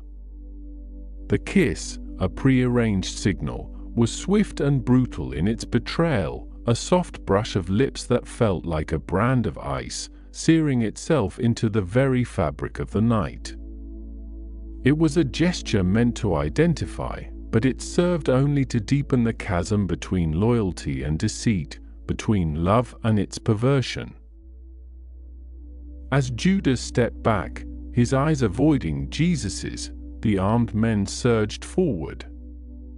They were a motley assembly, stern-faced Roman soldiers, their armor glinting dully in the torchlight, their movements precise and practiced, and alongside them, the temple guards, men of Jerusalem, their expressions a mixture of duty, fear, and a zealous, misguided conviction. They carried staves and swords, their weapons glinting ominously, reflecting the agitated flame. The air thickened with the metallic scent of cold iron and the acrid smoke from the torches. A sudden, sharp cry pierced the night, a sound of raw, unthinking desperation. It was Peter, his robust frame trembling not with fear but with a fierce, protective fury. He had watched the betrayal unfold, his heart clenching with a pain that was both personal and profound. The sight of the armed men seizing Jesus, their rough hands grasping at his robes, ignited a spark of primal rage within him. All the teachings of peace, all the gentle admonitions, seemed to vanish in that instant, replaced by an ancient, instinctive urge to defend. With a guttural shout, Peter reached for the sword he carried, a heavy, utilitarian blade that felt clumsy and unfamiliar in his hand. He had never been a warrior, but in that moment, he was a man driven to protect the one he loved, the one he believed to be the very hope of the world. He swung the sword with a desperate, untutored force, a wild arc of steel aimed not to kill, but to deter, to create a space, to somehow, impossibly, reverse the tide. The blade connected with a sickening thud, a sound that was both muffled and shockingly clear in the sudden, stunned silence that followed. A man cried out, a sharp, involuntary gasp of pain that was quickly stifled. Malchus, a servant of the high priest Caiaphas, stood frozen for a moment, his hand instinctively rising to the side of his head. He had been among the closest, perhaps reaching out to seize Jesus himself, caught in the chaotic surge of the arrest. Now, a dark, glistening patch appeared on his temple, and then, with a horrifying clarity, he felt the absence, the sudden, impossible void where his right ear had been. It lay on the damp earth, a small, grotesque crescent, a stark testament to Peter's impulsive violence. Blood, warm and shockingly red, welled from the wound, tracing a vivid path down Malchus's cheek and neck, soaking into the collar of his tunic. He staggered back, his eyes wide with shock and a dawning terror, his breath coming in ragged gasps. The other guards recoiled slightly, a momentary break in their disciplined advance, their faces reflecting a mixture of surprise and renewed aggression. The air crackled with a dangerous tension, the potential for a full-blown, bloody skirmish now terrifyingly real. Swords were drawn, spears lowered, and the harsh clang of metal on metal echoed through the grove, a chilling prelude to further violence. But then, a voice, calm and resonant, cut through the rising tumult, a voice that carried an authority far greater than any earthly command. It was Jesus, his eyes fixed on Peter, a profound sadness mingling with a firm, unwavering resolve. "Put your sword back into its place," he commanded, his words not a question, but an absolute directive. There was no anger in his tone, but a deep, sorrowful understanding of the path Peter had almost chosen, a path that led only to further suffering and misunderstanding. "For all who take the sword will perish by the sword." Peter, his chest heaving, his sword still clutched in his trembling hand, looked at Jesus, his eyes filled with a desperate, pleading confusion. He had acted out of loyalty, out of love, out of a profound, if misguided, desire to protect. He had thought he was doing the right thing, fighting for his master, but Jesus' gaze conveyed a truth far deeper than any earthly battle. It was a truth about the nature of power, about the futility of violence, and about the divine will that transcended all human understanding. The rebuke was gentle, yet absolute, a clear boundary drawn between the ways of man and the way of God. Then, with a movement that was both swift and profoundly tender, Jesus turned from Peter and stepped towards Malchus. The high priest's servant still stood, swaying slightly, his face pale and contorted with pain and fear, his hand pressed uselessly against the gaping wound. The blood continued its steady flow, staining his fingers a dark, sticky crimson. The Roman soldiers and temple guards watched, their weapons still poised, their expressions a mixture of suspicion and bewildered curiosity. They had come to arrest a man, a perceived threat to their order, and now this man, their captive, was moving towards one of their own, not with defiance, but with an inexplicable compassion. Jesus reached out, his hand, which had so recently been clasped in agonizing prayer, now extended with a gentle grace. His fingers, warm and steady, touched Malchus's bleeding head, hovering over the raw, exposed flesh where the ear had been. There was no incantation, no dramatic gesture, only a quiet, focused intention that seemed to emanate from his very being. A soft, ethereal glow, almost imperceptible, seemed to shimmer for a fleeting instant around his fingertips, a silent testament to the divine power that flowed through him. A gasp, hushed and collective, rippled through the onlookers. Malchus himself stiffened, his eyes widening in disbelief. The pain, which had been a searing, throbbing agony, suddenly receded, replaced by a strange, tingling warmth. He felt a sensation, not of healing, but of restoration. He tentatively moved his hand away from his head, his fingers brushing against smooth, intact skin. The blood had ceased its flow, and where the wound had been, where the ear had been violently severed, there was now a whole, perfectly formed ear, as if it had never been touched by the blade. The skin was unblemished, the warmth of the healing still lingering, a silent, undeniable miracle. Malchus stared at Jesus, his fear momentarily forgotten, replaced by a profound, almost paralyzing astonishment. He touched his ear again, tracing its outline, confirming the impossible.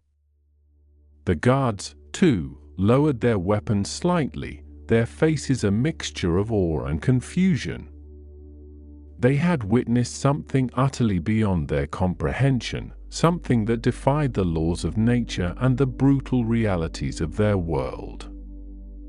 The man they had come to arrest, the man who was now their prisoner, had just performed an act of unimaginable kindness and power, healing his attacker, restoring what had been lost, in the very moment of his own capture.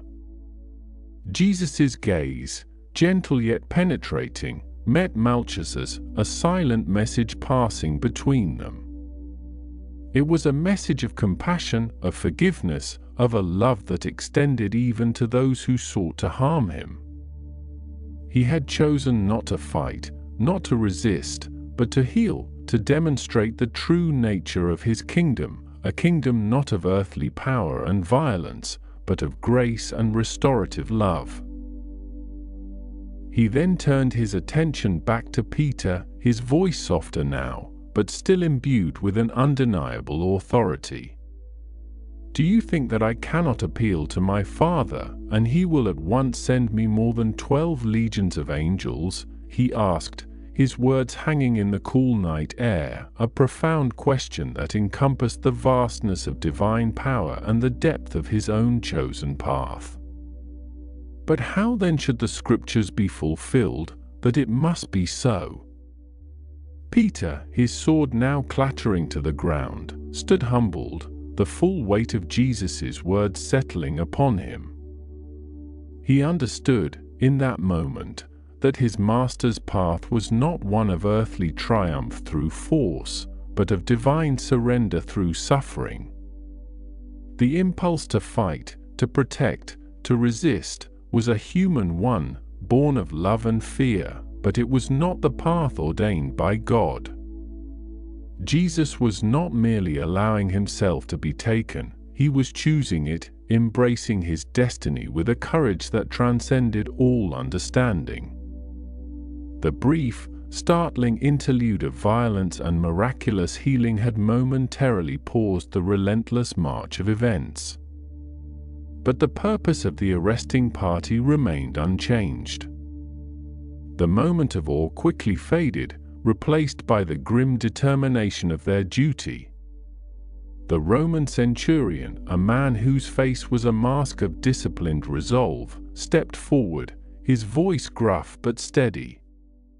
"Seize him," he commanded, his eyes still holding a flicker of the wonder he had just witnessed, yet his orders were clear. Rough hands once again grasped Jesus, pulling him forward. He offered no resistance, his body moving with a quiet compliance. The disciples, who had been momentarily stunned by the miracle, now stirred, a wave of fear and despair washing over them. They had seen the power, felt the hope, but the overwhelming force of the Roman and temple guards was undeniable. Their master, their teacher, their friend, was being led away, not as a conqueror, but as a captive. As Jesus was led from the garden, his figure silhouetted against the receding torchlight, his eye swept over his disciples, a silent farewell, a look of profound understanding and sorrow. He saw their fear, their confusion, their dawning realization of the impossible path ahead. And then, one by one, they began to scatter. The teachings, the miracles, the promises of a new kingdom, all seemed to crumble in the face of this stark, brutal reality. They fled into the shadows of the olive trees, seeking refuge in the darkness, their loyalty tested and found wanting in the face of overwhelming fear. The garden, which had been a sanctuary of prayer and intimate communion, was now a place of abandonment and betrayal. The air still carried the faint scent of olive oil and damp earth, but now it was tinged with the metallic tang of blood and the acrid smoke of torches. The ancient olive trees, silent witnesses to this profound drama, stood sentinel, their gnarled branches reaching towards the moon, which now seemed to cast a colder, more distant light. Jesus, surrounded by his captors, walked away from the familiar sanctuary of Gethsemane, his steps steady, his gaze fixed on a horizon invisible to all but himself. The path ahead was dark, filled with unimaginable suffering, yet in his heart there was a quiet, unwavering resolve. He had chosen his path, not out of weakness, but out of an immense, divine strength, a surrender to a will far greater than his own. The miracle in the garden, the healing of Malchus's ear, was not just an act of compassion, but a final, powerful declaration of his true nature, a testament to the kingdom he had come to establish, a kingdom founded not on the sword, but on love, forgiveness, and ultimate sacrifice. The night deepened, carrying him further into the unfolding narrative of his destiny, towards the dawn of a new, transformative era. The night deepened, carrying him further into the unfolding narrative of his destiny, towards the dawn of a new, transformative era. A sudden, sharp clang of metal against stone, then another, pierced the fragile quiet of the olive grove, ripping through the soft rustle of leaves and the gentle hum of the night insects. It was a sound utterly alien to the ancient peace of Gethsemane, a harsh intrusion that sent a shiver through the cool, damp air. The disciples, still heavy-lidded and slow to rouse, stirred uneasily, their eyes blinking against the sudden, encroaching light. Torches, a dozen or more, flickered and danced at the garden's edge, their smoky flames casting an erratic, menacing glow that stretched and distorted the gnarled trunks of the olive trees into monstrous, shifting shapes. The air, once scented only with earth and the faint, sweet oil of the olives, now carried the acrid tang of burning pitch and the metallic scent of fear. From the shadows, a figure emerged, stepping into the wavering light with a deliberate, almost theatrical slowness. It was Judas, his face a stark mask of conflicting emotions, illuminated by the lurid glow. His eyes, usually shifty and quick, now held a strange, unsettling fixity, a desperate resolve that seemed to battle with an underlying tremor. Behind him, a small army advanced, their footsteps crunching on the loose stones, a disciplined, relentless rhythm that spoke of purpose and unwavering intent. Roman soldiers, their bronze helmets gleaming dully in the torchlight, their heavy cloaks rustling, moved with the practiced efficiency of men accustomed to command.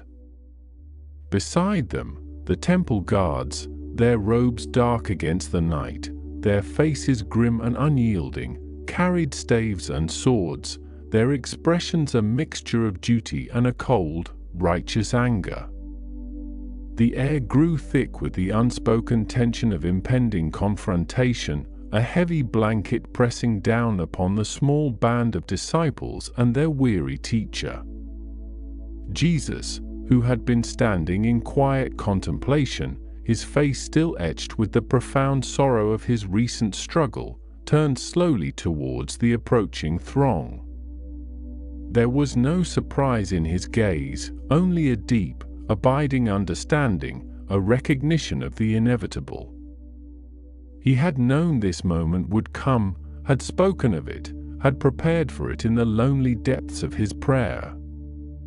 Yet, even in his divine foresight, the human heart of him must have felt the cold tendrils of betrayal, the sharp sting of the friend turned foe. He watched Judas approach, his eyes, so often filled with compassion, now held a quiet, sorrowful intensity that seemed to pierce through the darkness, reaching into the very soul of the betrayer. Judas stopped before Jesus, a breath's distance separating them, the flickering torchlight dancing in the space between their faces. The air crackled with unspoken history, with shared meals, with whispered teachings, with the weight of 3 years of companionship. Then, with a movement that seemed both practiced and profoundly unnatural, Judas extended his hand, reaching for Jesus. His lips, thin and pale, pressed against Jesus's cheek in a kiss that was meant to be a sign of affection, a mark of identification for the waiting guards, but which landed instead like a brand, cold and hollow, a chilling testament to the depth of his treachery. It was a kiss that spoke not of love, but of a calculated, devastating abandonment. Friend, Jesus's voice was soft, barely a whisper, yet it carried an immense weight, a sorrowful resonance that seemed to vibrate through the very air. Do what you have come for.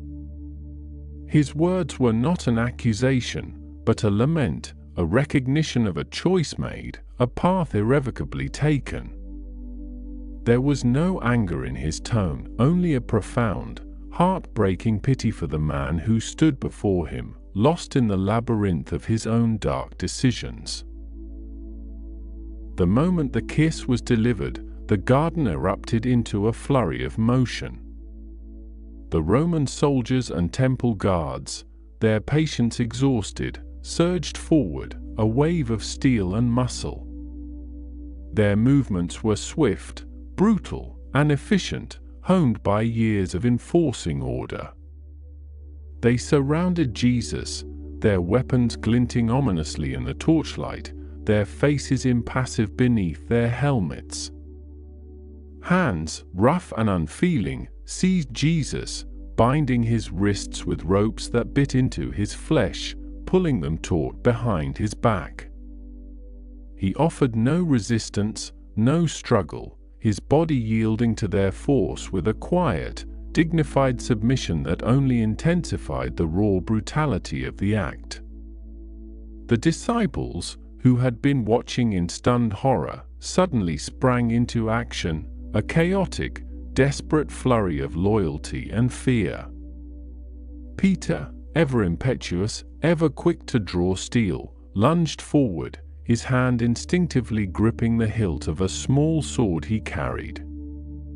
With a wild, desperate cry, he swung the blade in a wide, arcing motion, a flash of silver in the darkness. The sword connected with a sickening thud, not with a soldier, but with the ear of Malchus, one of the high priest's servants, who had been pressing too close. A gasp of pain, a spray of dark blood against the torchlit leaves, and the servant crumpled to the ground, clutching his severed ear. "Put your sword back into its place," Jesus commanded, his voice firm, though still gentle, cutting through the sudden chaos like a beacon. "For all who take the sword will perish by the sword. Do you think that I cannot appeal to my Father, and he will at once send me more than 12 legions of angels? But how then should the scriptures be fulfilled, that it must be so?" As he spoke, he reached out, his bound hand somehow managing to touch Malchus's bleeding wound. A soft, otherworldly light seemed to emanate from his touch, a brief, shimmering luminescence in the darkness.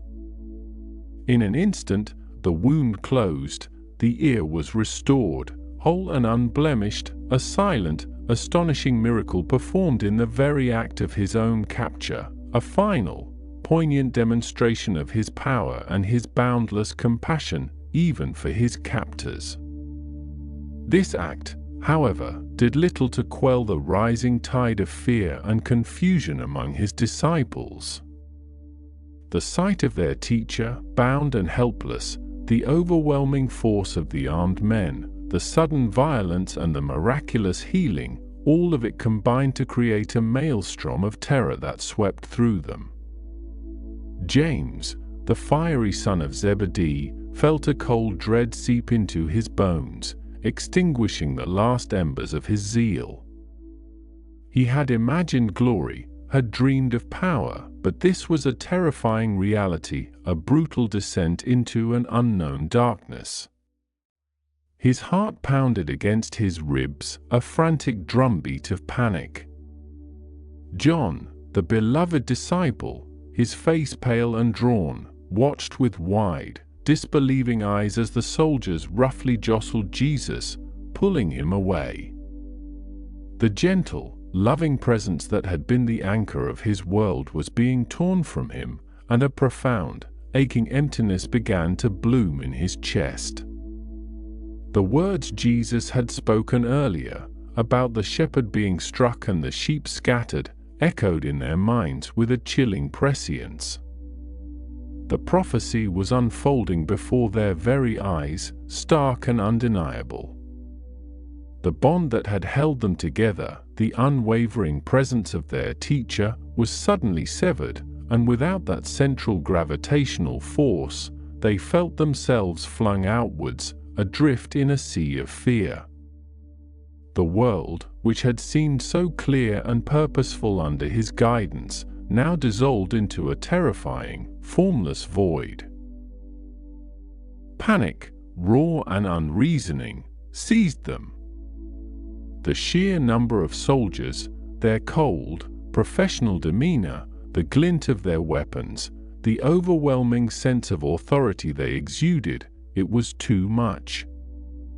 The disciples, simple fishermen and tax collectors, men of peace and faith, were suddenly confronted with the brutal reality of power, a force they could not comprehend, let alone resist. Their courage, which had flickered so brightly in moments of shared purpose, now faltered and died.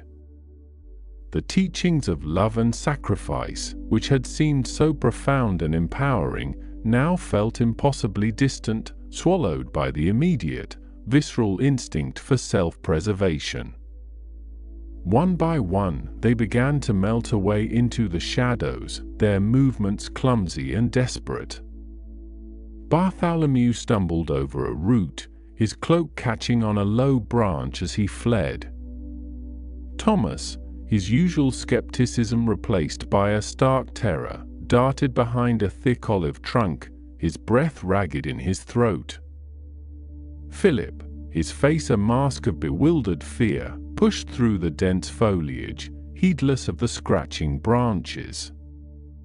Andrew, ever the quiet follower, simply turned and ran, his heart hammering against his ribs, the image of Jesus's bound hands burned into his memory.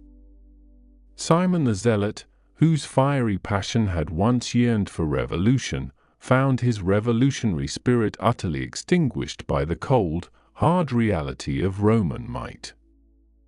Even James and John, the sons of Zebedee, who had so boldly declared their willingness to drink from Jesus's cup, found themselves succumbing to the overwhelming tide of fear. James, his face contorted with a mixture of shame and terror, turned and plunged into the deeper darkness of the grove, his footsteps muffled by the soft earth. John, his heart heavy with a sorrow he had never known, hesitated for a moment, his eyes fixed on Jesus's retreating form, before the instinct to survive, to escape the immediate danger, finally took hold, and he too turned and fled, leaving behind a profound sense of emptiness and loss. Only Peter, after his impulsive act of violence, lingered for a moment, a whirlwind of conflicting emotions tearing through him. Shame, fear, a desperate loyalty, and a crushing sense of inadequacy warred within his soul. He saw Jesus being led away, his figure diminishing into the torchlit procession, and for a fleeting, agonizing second, he felt an overwhelming urge to follow, to stand by his teacher, no matter the cost. But the fear, sharp and cold, was too potent, too immediate. The image of the armed guards, the glint of their swords, the certain knowledge of what awaited anyone associated with the arrested man, it was a terror that paralyzed him. With a choked gasp, a sound swallowed by the rustling leaves, he too turned and fled, not into the deep darkness of the grove, but towards the city, towards the familiar, if now terrifying, labyrinth of its streets, hoping to lose himself in the anonymity of the approaching dawn. Jesus, his hands bound, his face serene despite the rough handling, was led away from the garden, a solitary figure amidst the armed escort. The torches cast long, dancing shadows that seemed to mock the ancient peace of Gethsemane. The air grew colder as they moved, carrying the scent of damp earth and the lingering, acrid smell of fear. The sounds of the garden, the rustling leaves, the chirping crickets, faded behind them, replaced by the rhythmic crunch of footsteps, the clatter of weapons, and the low murmur of voices. He did not look back. His gaze was fixed forward, towards the city, towards the inevitable path that lay before him, a path he had chosen with full knowledge and profound courage. The olive grove, which had been a sanctuary for prayer, a place of profound spiritual struggle and ultimate surrender, was now left in an eerie silence. The flickering torchlight receded into the distance, leaving the ancient trees to stand sentinel over the deserted garden, their gnarled branches reaching towards the moonlit sky like silent witnesses to the night's unfolding tragedy. The cool night air, once filled with whispered prayers, now carried only the faint echo of human terror and the profound, aching silence of abandonment. A single, fallen olive leaf, dislodged by the sudden chaos, drifted slowly to the ground, settling gently on the very spot where Jesus had knelt, a small, fragile testament to the immense weight of the night's events. The garden, once vibrant with the presence of life and fervent prayer, now seemed to hold its breath, waiting for the dawn, for the next act in the unfolding drama of sacrifice and redemption. The moon, full and indifferent, cast its pale silver light over the scene, illuminating the emptiness, the quiet sorrow, and the profound sense of loss that now permeated the ancient grove. The night was deep, and the world held its breath, unaware of the transformative power unleashed in the quiet depths of Gethsemane. The moon, full and indifferent, cast its pale silver light over the scene, illuminating the emptiness, the quiet sorrow, and the profound sense of loss that now permeated the ancient grove. The night was deep, and the world held its breath, unaware of the transformative power unleashed in the quiet depths of Gethsemane. As the last echoes of the hurried footsteps faded into the distance, a profound silence descended upon the garden, heavier and more encompassing than any silence that had come before. It was not merely the absence of sound, but a palpable presence, a vast, still ocean of quietude that seemed to absorb all memory of the recent turmoil. The air, which had been thick with the scent of fear and sweat and the metallic tang of blood, slowly began to clear, replaced by the cool, damp breath of the earth and the subtle, peppery fragrance of crushed olive leaves. The gnarled trunks of the ancient trees, witnesses to centuries of human joy and sorrow, now stood like silent sentinels, their twisted branches reaching towards the heavens as if in a perpetual state of supplication or blessing. The ground, still bearing the faint indentations where knees had pressed in earnest prayer and where bodies had fallen in a sudden, violent arrest, gradually softened under the gentle caress of the night air. A tiny, iridescent dewdrop, clinging precariously to the tip of an olive leaf, trembled for a moment, catching the moonlight in a fleeting, silver spark before finally releasing its hold and falling silently to the earth, a miniature, crystalline tear. Each leaf on every branch seemed to unfurl itself just a fraction more, as if sighing in relief, releasing the tension it had held during the preceding hours of anguish and betrayal. The gentle rustling that had once mimicked whispered secrets now sounded like a soft, collective exhalation, a slow, deep breath drawn after a long and arduous ordeal. The path that had been trampled by the hurried feet of soldiers and disciples alike now lay deserted, a faint ribbon of lighter earth winding through the darker shadows of the grove. The air, once charged with the raw energy of human emotion, the fervent hope, the crushing disappointment, the searing pain of abandonment, now felt cleansed, purified by the sheer magnitude of what had transpired. It was as if the very essence of the garden had absorbed the suffering, holding it within its ancient roots, transforming it into a quiet, enduring strength. High above, the full moon, a luminous pearl in the velvet sky, continued its slow, majestic journey, tracing an arc that seemed both eternal and utterly indifferent to the fleeting dramas of humankind.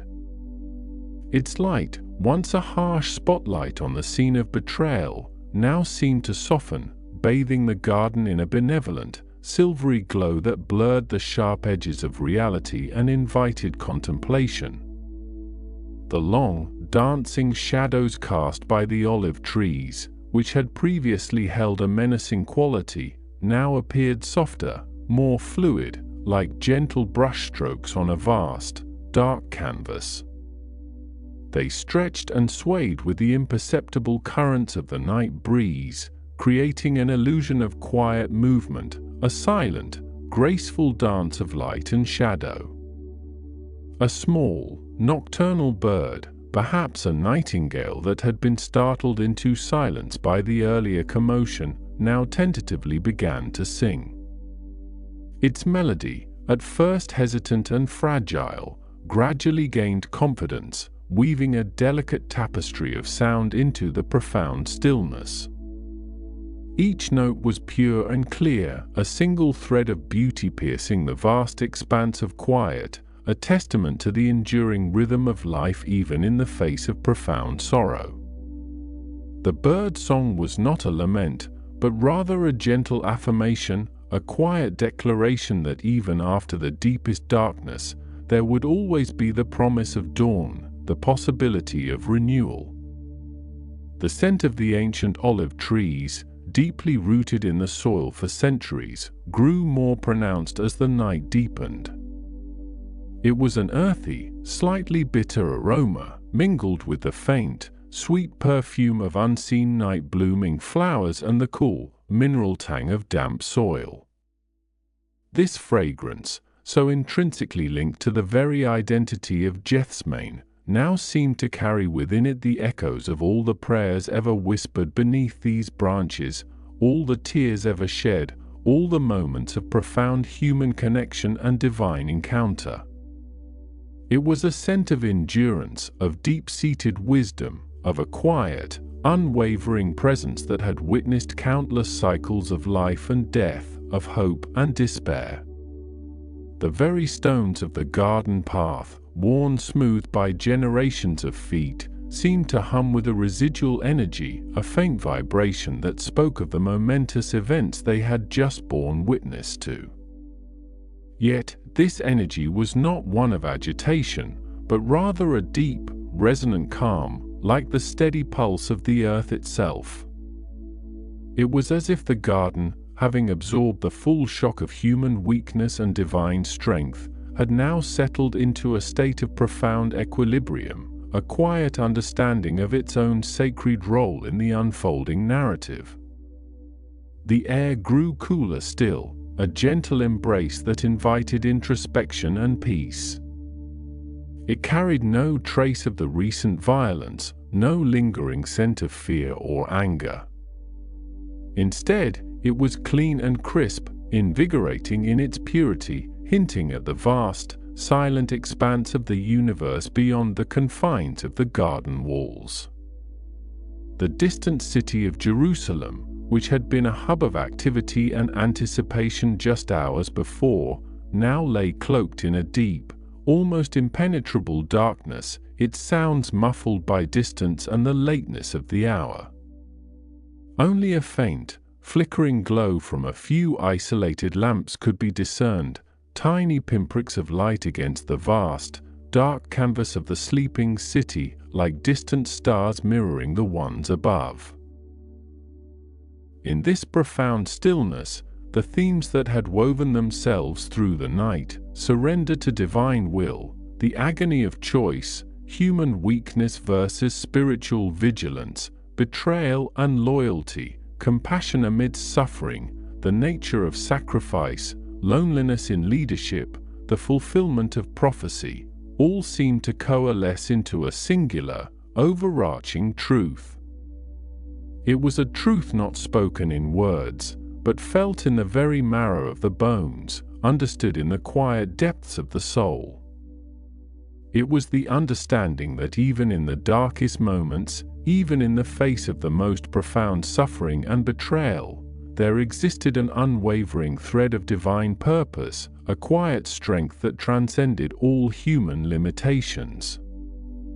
The garden, now emptied of its human protagonists, seemed to breathe a sigh of deep, abiding peace. The dramatic tension had fully dissolved, not into oblivion, but into a quiet, resolute acceptance. The agony of choice had been made, the surrender to divine will accomplished, and the profound sacrifice set in motion. The lingering presence was not one of sorrow, but of a quiet, powerful grace, a sense of holy ground hallowed by the weight of eternal consequence. The ancient olive trees, their leaves shimmering faintly in the moonlight, seemed to stand taller, their venerable forms imbued with a new, quiet dignity. They had witnessed the struggle, the prayer, the betrayal, and now they stood as silent monuments to an enduring love, a love that had chosen the path of ultimate sacrifice. The very ground beneath them, having absorbed the tears and the sweat and the blood, now held a sacred memory, a quiet resonance that would echo through the ages. The night deepened further, moving inexorably towards the first faint blush of dawn. The moon began its slow descent towards the western horizon, its light growing softer, more diffused, as if reluctant to leave the scene of such profound significance. The air grew stiller, the bird song eventually fading into the vast quietude. There was nothing left to do, nothing left to say. Only the enduring presence of the garden remained, a silent, living testament to the night's momentous events. The world outside the garden walls continued its slow, unconscious spin, unaware of the transformative power that had been unleashed in this quiet grove. Yet, within Gethsemane, a profound peace had settled, a peace born not of ignorance or forgetting, but of deep understanding and acceptance. It was a peace that invited contemplation, a stillness that cradled the memory of suffering and transformed it into a quiet, enduring hope. The garden, having played its pivotal role, now rested, its ancient heart beating with a slow, steady rhythm, waiting patiently for the dawn, for the unfolding of a new day, and for the quiet, enduring power of resurrection. The moonlight, now a mere whisper of silver, continued to bathe the ancient trees, inviting the world to rest, to find solace in the profound, moonlit silence of Gethsemane. The moonlight, now a mere whisper of silver, continued to bathe the ancient trees, inviting the world to rest, to find solace in the profound, moonlit silence of Gethsemane. As the last echoes of Jesus' fervent prayer dissipated into the cool night air, a profound stillness descended upon the garden, a quietude so absolute that the rustle of a single olive leaf or the distant call of a night bird seemed to resonate with unusual clarity, painting the world in shades of hushed reverence. He rose from the dew-kissed earth, his face still bearing the faint traces of his recent agony, but now overlaid with a serene resolve, a quiet strength that seemed to emanate from the very depths of his being, transforming the pale moonlight into a beacon of unwavering purpose. His steps, though weary, carried a newfound lightness as he turned back towards the three disciples, Peter, James, and John, who lay slumped in a heavy slumber beneath the gnarled branches of an ancient olive tree, their forms indistinct shadows against the dappled ground. A gentle sigh escaped his lips, not of exasperation, but of profound understanding and compassion, for he knew the human spirit, its eager willingness often overshadowed by the body's inherent frailty, especially in moments of such immense spiritual gravity. He approached them softly, his shadow stretching long and thin in the silver glow, and knelt beside Peter, whose rugged features were softened by sleep, his breathing deep and even, a stark contrast to the turmoil that had just gripped his master's soul. Jesus' gaze lingered on his friend, remembering Peter's bold declarations of loyalty just hours before, his fervent promises to never abandon him, even unto death, promises made with a sincere heart but a limited understanding of the trials that lay ahead. He reached out a hand, not to rouse them abruptly, but to gently touch Peter's shoulder, a silent gesture of communion and a tender invitation back to wakefulness, back to the precipice of the unfolding drama. Peter stirred slowly, a low groan escaping his lips as he blinked against the soft light, his eyes heavy with sleep, struggling to comprehend the figure standing over him, the serene yet sorrowful expression on Jesus' face. James and John, roused by the subtle movement and the quiet murmur, also began to stir, their limbs stiff from the cold night air and the awkward positions in which they had fallen asleep, their minds still clouded by the lingering tendrils of deep slumber. "Are you still sleeping and resting?" Jesus asked, his voice a soft, melancholic whisper that carried no hint of rebuke, but rather a profound sadness, a lament for the precious moments that had slipped away, for the spiritual vigilance that had been lost. He paused, allowing the weight of his words to settle upon their awakening minds, upon the dawning realization of their failure to remain watchful during his darkest hour, a failure that mirrored the broader human condition. "Behold, the hour is at hand, and the Son of Man is betrayed into the hands of sinners," he continued, his gaze sweeping over their bewildered faces, a premonition of imminent danger now hanging heavy in the air, thick and palpable like the night mist. "Rise, let us be going. See, my betrayer is at hand." The words, though gentle, struck them like a sudden chill, piercing through the last vestiges of their sleep, instantly sharpening their senses and flooding their minds with a sudden, disquieting apprehension. They scrambled to their feet, their movements clumsy and uncoordinated, their eyes darting nervously towards the shadowy path that led from the Kidron Valley, a path that now seemed to hum with an unseen menace, a silent harbinger of impending doom. The garden, which moments before had offered a sanctuary of peace, now felt charged with an electric tension, its ancient trees standing like silent sentinels, their gnarled branches reaching towards a sky that seemed to hold its breath in anticipation.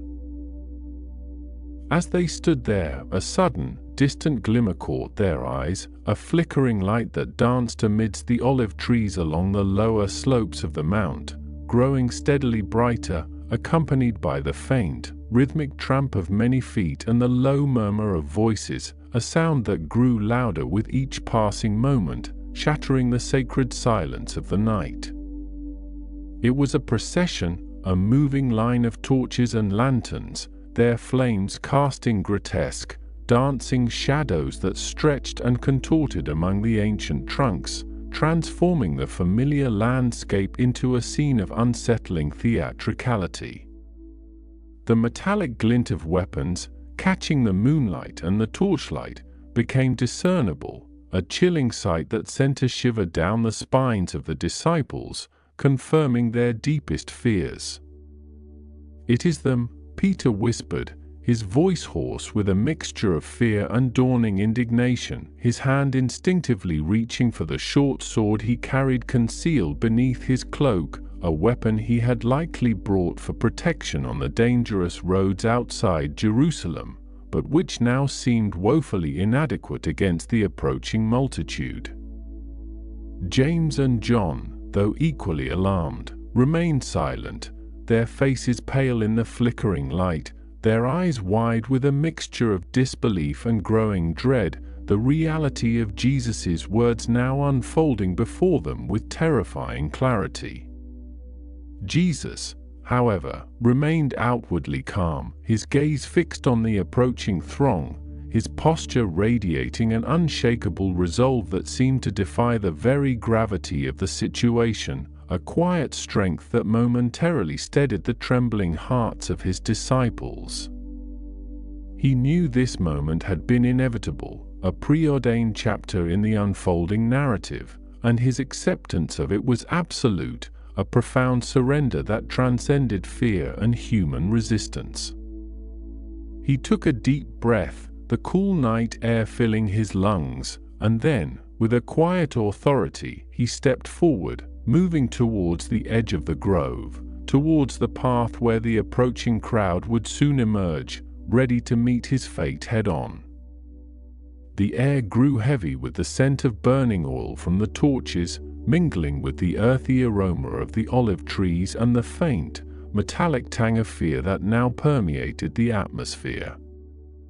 The sounds became clearer, the clank of Roman armor, the rustle of temple guards' robes, the hushed, urgent whispers of the crowd, a heterogeneous mix of soldiers, temple police, and a scattering of curious or hostile onlookers, all drawn by the promise of capturing a man who had stirred the very foundations of their world. The leading figures of the procession now emerged from the deep shadows, their faces illuminated by the harsh glare of the torches, and among them, unmistakable even in the shifting light, was Judas Iscariot. Judas walked with a determined stride, his face a complex mask of purpose and perhaps a flicker of internal turmoil, though his expression was carefully composed, betraying little of the momentous betrayal he was about to enact. He was flanked by several temple guards, their stern faces and traditional attire contrasting sharply with the more imposing figures of the Roman soldiers who marched behind them, their distinctive helmets and breastplates gleaming ominously. The sight of Judas, one of their own, leading this armed contingent, sent a fresh wave of shock and anguish through the remaining disciples, a betrayal so profound it felt like a physical blow. "Judas," Jesus said, his voice calm and clear, cutting through the growing din, a single word laden with the weight of shared history, of friendship, of profound disappointment, and of ultimate understanding. He did not accuse, did not condemn, but merely acknowledged the man and the moment, his eyes holding a depth of sorrow that seemed to encompass all human failings. Judas, upon hearing his name, quickened his pace, his eyes meeting Jesus's for a fleeting moment, a silent exchange passing between them that spoke volumes of their intertwined destinies. Then, with a practiced movement, Judas stepped forward and embraced Jesus, a gesture of profound intimacy twisted into an act of ultimate treachery, his lips pressing against Jesus' cheek in a kiss, the prearranged signal. "Greetings, Rabbi," Judas murmured, his voice low, almost swallowed by the surrounding noise, yet clearly audible to Jesus and the disciples standing nearby, a chilling formality in the face of such a heinous act. The kiss, meant to be a sign of affection and recognition, felt like a branding iron, searing the moment into the collective memory of all who witnessed it, a symbol of betrayal for all time. Jesus met the kiss with an unwavering gaze, his eyes reflecting a sorrow that pierced through the very core of Judas's being, a silent question that needed no words. "Judas, would you betray the Son of Man with a kiss?" he asked, his voice still gentle, still filled with an aching compassion, yet carrying the undeniable weight of truth, a final, poignant appeal to a soul already lost to its chosen path. The question hung in the air, an unspoken lament for what might have been, for the friendship that had been irrevocably shattered. No sooner had the words left Jesus' lips than the temple guards, emboldened by the clear signal, surged forward, their hands reaching out to seize him, their movements swift and decisive, eager to complete their mission. The Roman soldiers, maintaining a disciplined perimeter, moved to secure the area, their presence a stark reminder of the imperial authority that underpinned this entire operation, a power that brooked no resistance. The sudden aggression shattered the fragile calm that had momentarily held, plunging the garden into chaos. Peter, witnessing the brutal seizure of his master, felt a surge of righteous fury erupt within him, a primal instinct to defend the one he loved and revered, overriding all fear and caution. With a guttural cry, he drew his short sword, the blade glinting wickedly in the torchlight, and lunged forward, aiming a desperate, clumsy blow at the nearest figure, Malchus, the high priest's servant, who stood too close, too eager in his duty. The blade, though not expertly wielded, found its mark, slicing off Malchus's right ear with a sickening thud, sending a spray of blood into the dusty air and eliciting a sharp cry of pain from the injured man. The sudden act of violence sent a ripple of shock through the crowd, momentarily halting the guards' advance as they recoiled from the unexpected resistance. Peter stood defiant, his chest heaving, the sword still clutched in his trembling hand, ready to continue the fight, his loyalty burning bright and fierce in the face of overwhelming odds. But Jesus, even in the midst of his capture, remained the embodiment of peace and divine authority. "Put your sword back into its place," Jesus commanded, his voice firm and clear, cutting through the sudden clamor, his gaze fixed on Peter, a silent plea for restraint and understanding. He knew the path of violence was not his, nor was it the way of the kingdom he proclaimed, a kingdom built on love and sacrifice, not on earthly power or retribution. For all who take the sword will perish by the sword. He then turned his attention to Malchus, who lay groaning on the ground, clutching his bleeding ear, his face contorted in agony. With a gesture of profound compassion, Jesus reached out and touched Malchus's wounded ear, a touch imbued with divine healing power, and instantly, miraculously, the ear was restored, whole and unblemished, the blood vanishing as if it had never been shed. The act was a silent, powerful testament to his true nature, a final, unsolicited act of mercy performed even upon those who sought his harm, a stark contrast to the violence that had just unfolded. The guards and soldiers watched in stunned silence, their faces a mixture of disbelief and awe, momentarily forgetting their mission in the face of such an extraordinary event. Do you think that I cannot appeal to my Father, and he will at once send me more than 12 legions of angels?" Jesus asked, his voice resonating with an authority that transcended his bound hands, his gaze sweeping over the astonished faces of his captors and disciples alike. "But how then should the scriptures be fulfilled, that it must be so?" His words were not a threat, but a profound declaration of his conscious choice, his willing submission to the divine plan, a plan that demanded his suffering and sacrifice for the redemption of all. He then turned his attention to the chief priests, the captains of the temple guard, and the elders who had come with them, their faces a mixture of self-satisfaction and lingering apprehension. "Have you come out with swords and clubs to capture me as though I were a robber?" he questioned, his voice carrying a quiet dignity that shamed their armed display. "Day after day I was with you in the temple teaching, and you did not seize me. But this has taken place that the scriptures of the prophets might be fulfilled." His words were a direct challenge to their hypocrisy, a stark reminder of their fear to confront him openly during the day, choosing instead the secrecy and darkness of night for their nefarious deed. At these words, a wave of fear and confusion seemed to ripple through the disciples.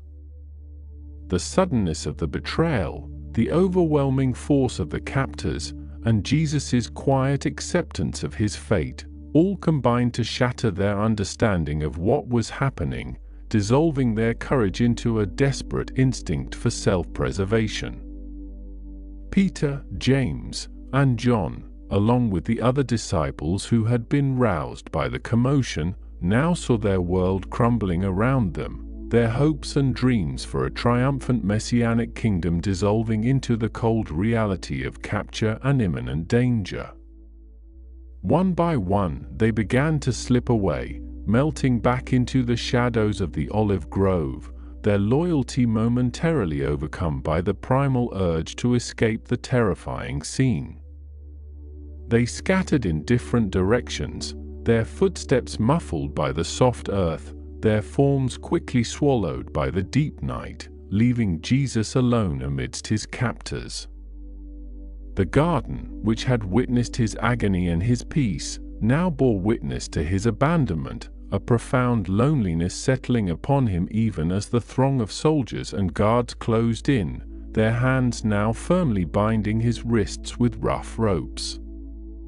The binding was swift and brutal, the ropes biting into his flesh, a stark symbol of his newfound captivity, yet he offered no resistance, his body yielding to their force with a quiet grace that only intensified the shame of his captors. The Roman centurion, a man hardened by years of military service, watched with a mixture of professional detachment and a flicker of something akin to unease, for this prisoner was unlike any he had encountered before, his eyes holding a depth of calm that was unsettlingly profound. The chief priests and elders, their faces grimly satisfied, exchanged knowing glances, believing they had finally achieved their long-sought objective. With Jesus securely bound, the procession began its slow, deliberate journey back towards Jerusalem, retracing the path they had taken, but now with a captive in their midst. The torches continued to cast their flickering light, illuminating the faces of the guards and soldiers, their expressions a mixture of triumph and weary duty. The air, once filled with the scent of olive trees and dew, now carried the faint odor of sweat, fear, and the metallic tang of blood from Malchus's earlier injury, even though it had been miraculously healed. As they moved through the lower slopes of the Mount of Olives, the ancient trees seemed to watch in silent witness, their gnarled branches reaching like skeletal fingers towards the moon, which now hung high in the sky, a pale, indifferent orb observing the unfolding drama below. The path, worn smooth by centuries of footsteps, felt different underfoot, no longer a peaceful thoroughfare but a road leading to an unknown and terrifying destiny. The city walls of Jerusalem, usually a comforting sight, now loomed in the distance, their massive stones silhouetted against the night sky, appearing formidable and impenetrable, a fortress of judgment awaiting its prisoner.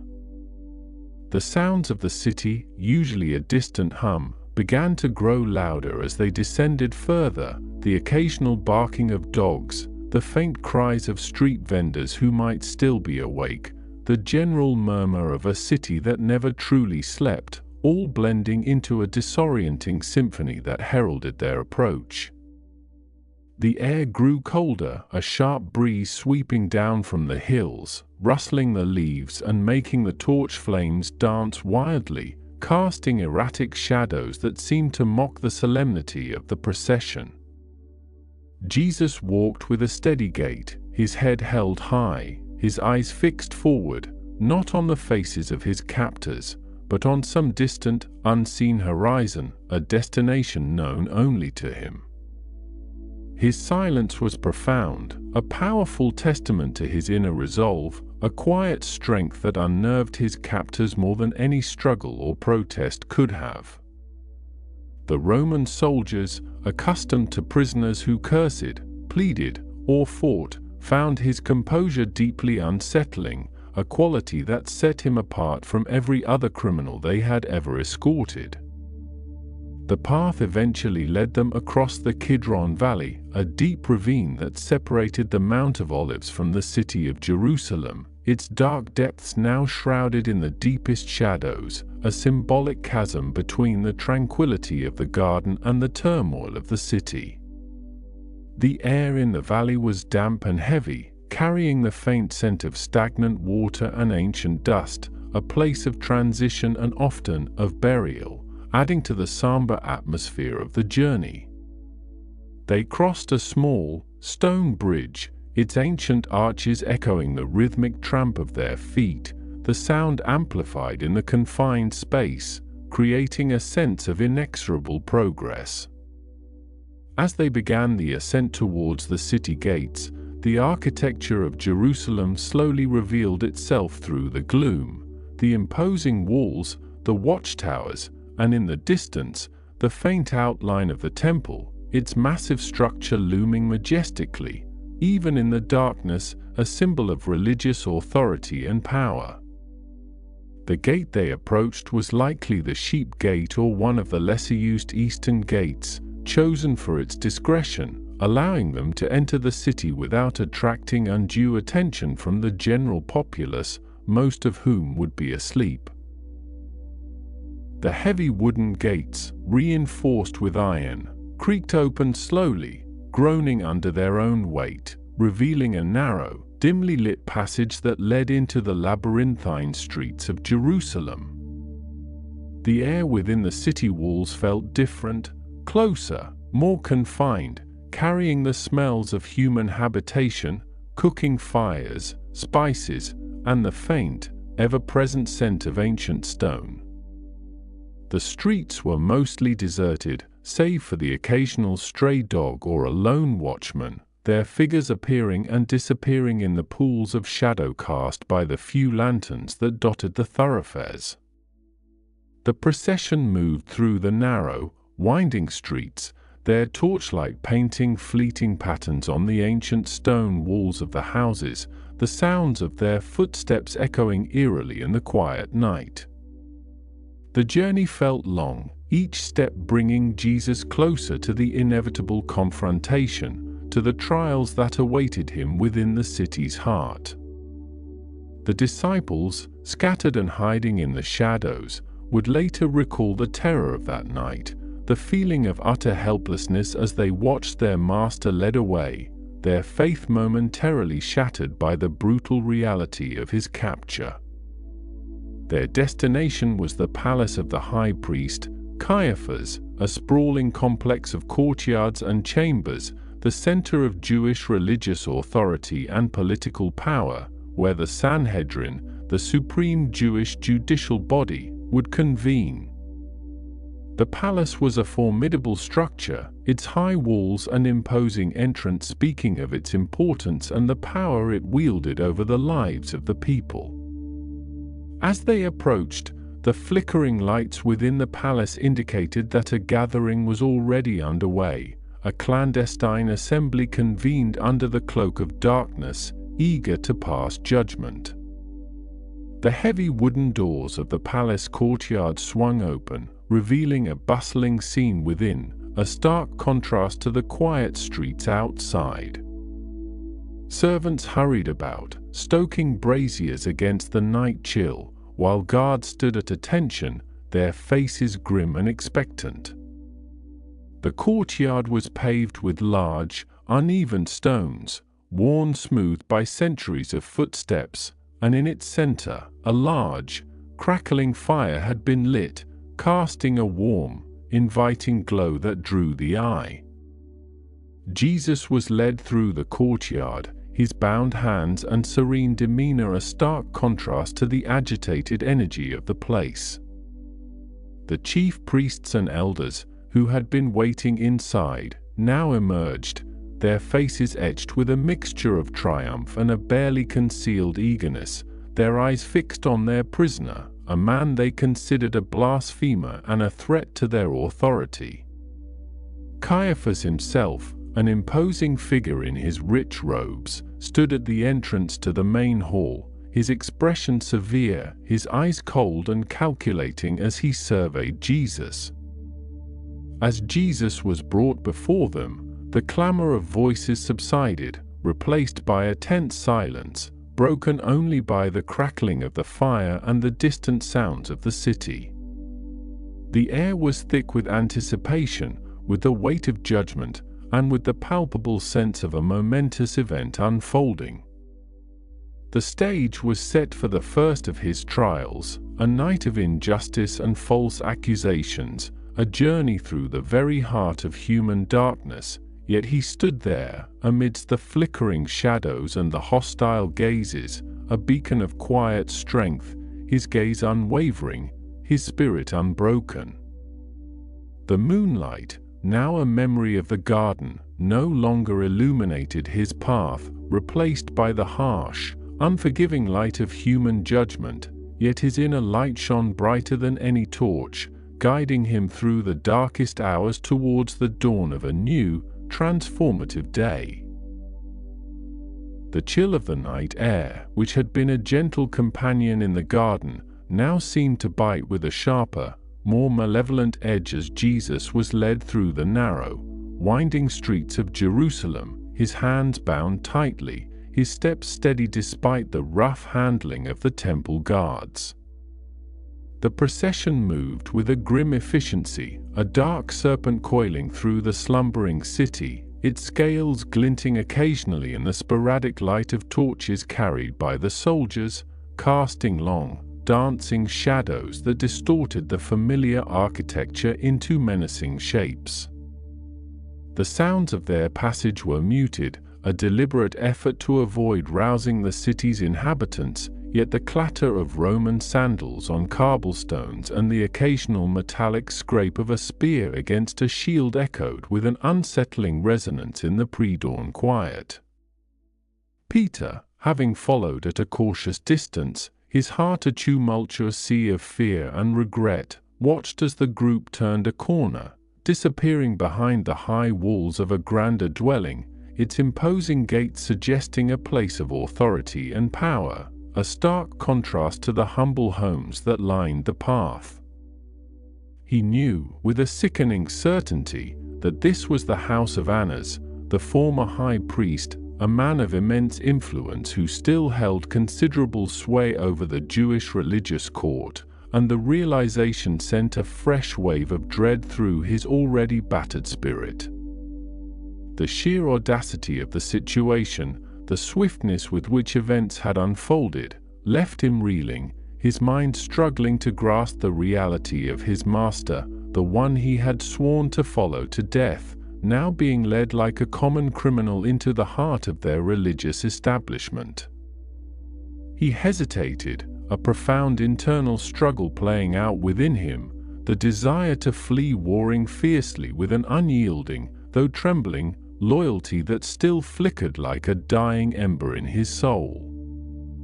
The memory of his earlier boast, his fervent declaration that he would never abandon Jesus, now burned with a humiliating intensity, a stark reminder of his recent failure in the garden, his inability to stay awake, to stand vigilant, to offer even the smallest comfort in his master's hour of deepest need. Shame washed over him, a cold, heavy blanket, yet a stubborn thread of courage, woven from years of discipleship and an unshakable belief in Jesus' divine nature, pulled him forward, urging him to at least witness, to understand, to remain as close as he dared to the unfolding tragedy. He wrapped his cloak tighter around himself, pulling the hood low to obscure his face, a futile attempt at anonymity in the dimly lit streets, and began to follow the path the guards had taken, his footsteps soft and deliberate, each one a silent prayer for strength, for guidance, for a way to undo the terrible events of the night. The air grew colder as he approached the imposing gates, a palpable tension emanating from within the courtyard, a sense of foreboding that settled deep in his bones, chilling him more effectively than the pre-dawn breeze. He saw a small group of servants and guards huddled around a charcoal fire in the outer courtyard, their faces illuminated by the flickering flames, their hushed conversations drifting on the air, carrying fragments of gossip and speculation about the night's unexpected prisoner. Peter, with a practiced casualness born of years spent navigating crowded markets and bustling streets, approached the fire, feigning indifference, his eyes darting quickly over the faces present, searching for any familiar countenance, any sign of John or James, but finding none. He held his breath, his heart pounding a frantic rhythm against his ribs, as he extended his hands towards the warmth, allowing the heat to seep into his chilled fingers, a small, earthly comfort amidst the spiritual turmoil that raged within him. The crackling of the fire, the low murmur of voices, the distant braying of a donkey from a nearby stable, all these ordinary sounds seemed amplified, distorted, imbued with a sinister quality in the extraordinary circumstances. A young servant girl, her eyes wide with a mixture of curiosity and apprehension, looked up from her task of stirring a small pot of stew over the flames, her gaze settling on Peter's face, a flicker of recognition passing through her features. "You were with him, weren't you?" she asked, her voice a soft, almost timid whisper, yet it cut through the night like a sharp blade, instantly drawing the attention of those nearby.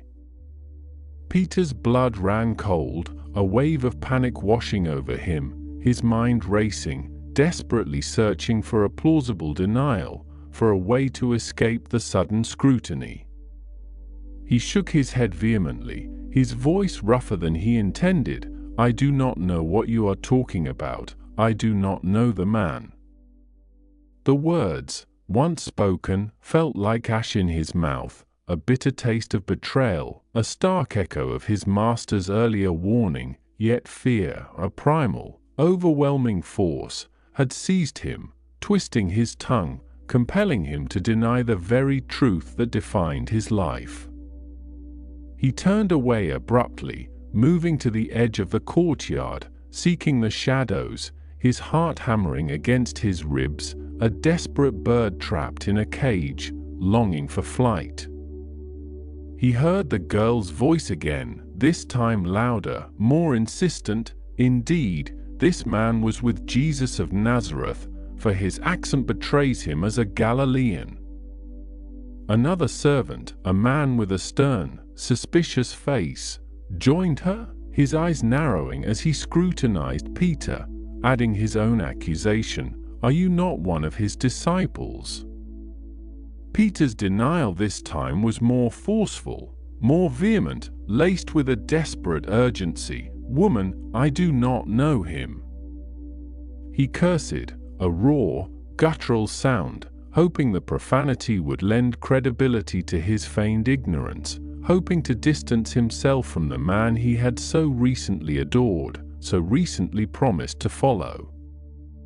The weight of his actions, the stark reality of his betrayal, pressed down on him, a crushing burden that threatened to suffocate him, yet the instinct for self-preservation, the fear of sharing his master's fate, proved stronger than his faltering loyalty. He paced restlessly, his gaze fixed on the ground, his mind a whirlwind of conflicting emotions, shame and terror battling for supremacy. Suddenly, a rooster crowed, its piercing cry slicing through the pre-dawn stillness, a stark, undeniable sound that reverberated through the courtyard, echoing in Peter's ears with the force of a trumpet blast. The sound was a direct, undeniable confirmation of Jesus' prophecy, a chilling reminder of the words spoken just hours before in the quiet intimacy of the upper room, words that now seemed imbued with a terrible, prophetic power. Peter's head snapped up, his eyes wide with dawning horror, and in that precise moment, through an open archway, he saw Jesus being led across an inner courtyard. His gaze, though distant, seemed to meet Peter's across the space, a look of profound sorrow, of understanding, of unutterable pain. In that single, fleeting instant, their eyes locked, and the full weight of his betrayal, the magnitude of his failure, crashed down upon Peter with an unbearable force. The memory of Jesus' gentle warning, the unwavering trust in his eyes, the deep love that had always been present in their interactions, all these flooded his mind, a torrent of agonizing recollections. The warmth of the fire, the chill of the night, the murmur of voices, all faded into an indistinct blur as a wave of overwhelming grief and remorse washed over him, stripping away his fear, leaving him exposed and raw. He stumbled backward, away from the prying eyes, away from the accusing glances, away from the unbearable truth of his own weakness. He fled the courtyard, his feet carrying him blindly through the deserted streets, the rooster's crow still ringing in his ears, a relentless, condemning sound. He sought the solitude of the darkest alleyways, the deepest shadows, where he could give vent to the anguish that tore at his soul. There, in the cold, unforgiving embrace of the pre-dawn darkness, Peter wept bitterly, his body racked with sobs, his heart broken by the realization of his profound failure, his denial of the one he loved most, his betrayal of the very man he had sworn to protect.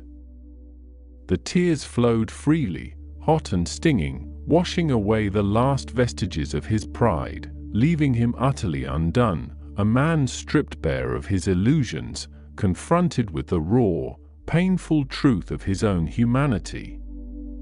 Meanwhile, Jesus had been brought before Annas, a man whose presence exuded an aura of ancient authority, his eyes sharp and shrewd, accustomed to dissecting truths and falsehoods with a practiced ease. The interrogation was not a formal trial but a preliminary questioning, a probing for weaknesses, for inconsistencies, for anything that could be used to condemn him in the later proceedings. Annas, seated on a richly carved chair, his robes flowing around him, began with a deceptively calm voice, inquiring about Jesus' disciples and his teachings, seeking to uncover any subversive doctrines or revolutionary intentions.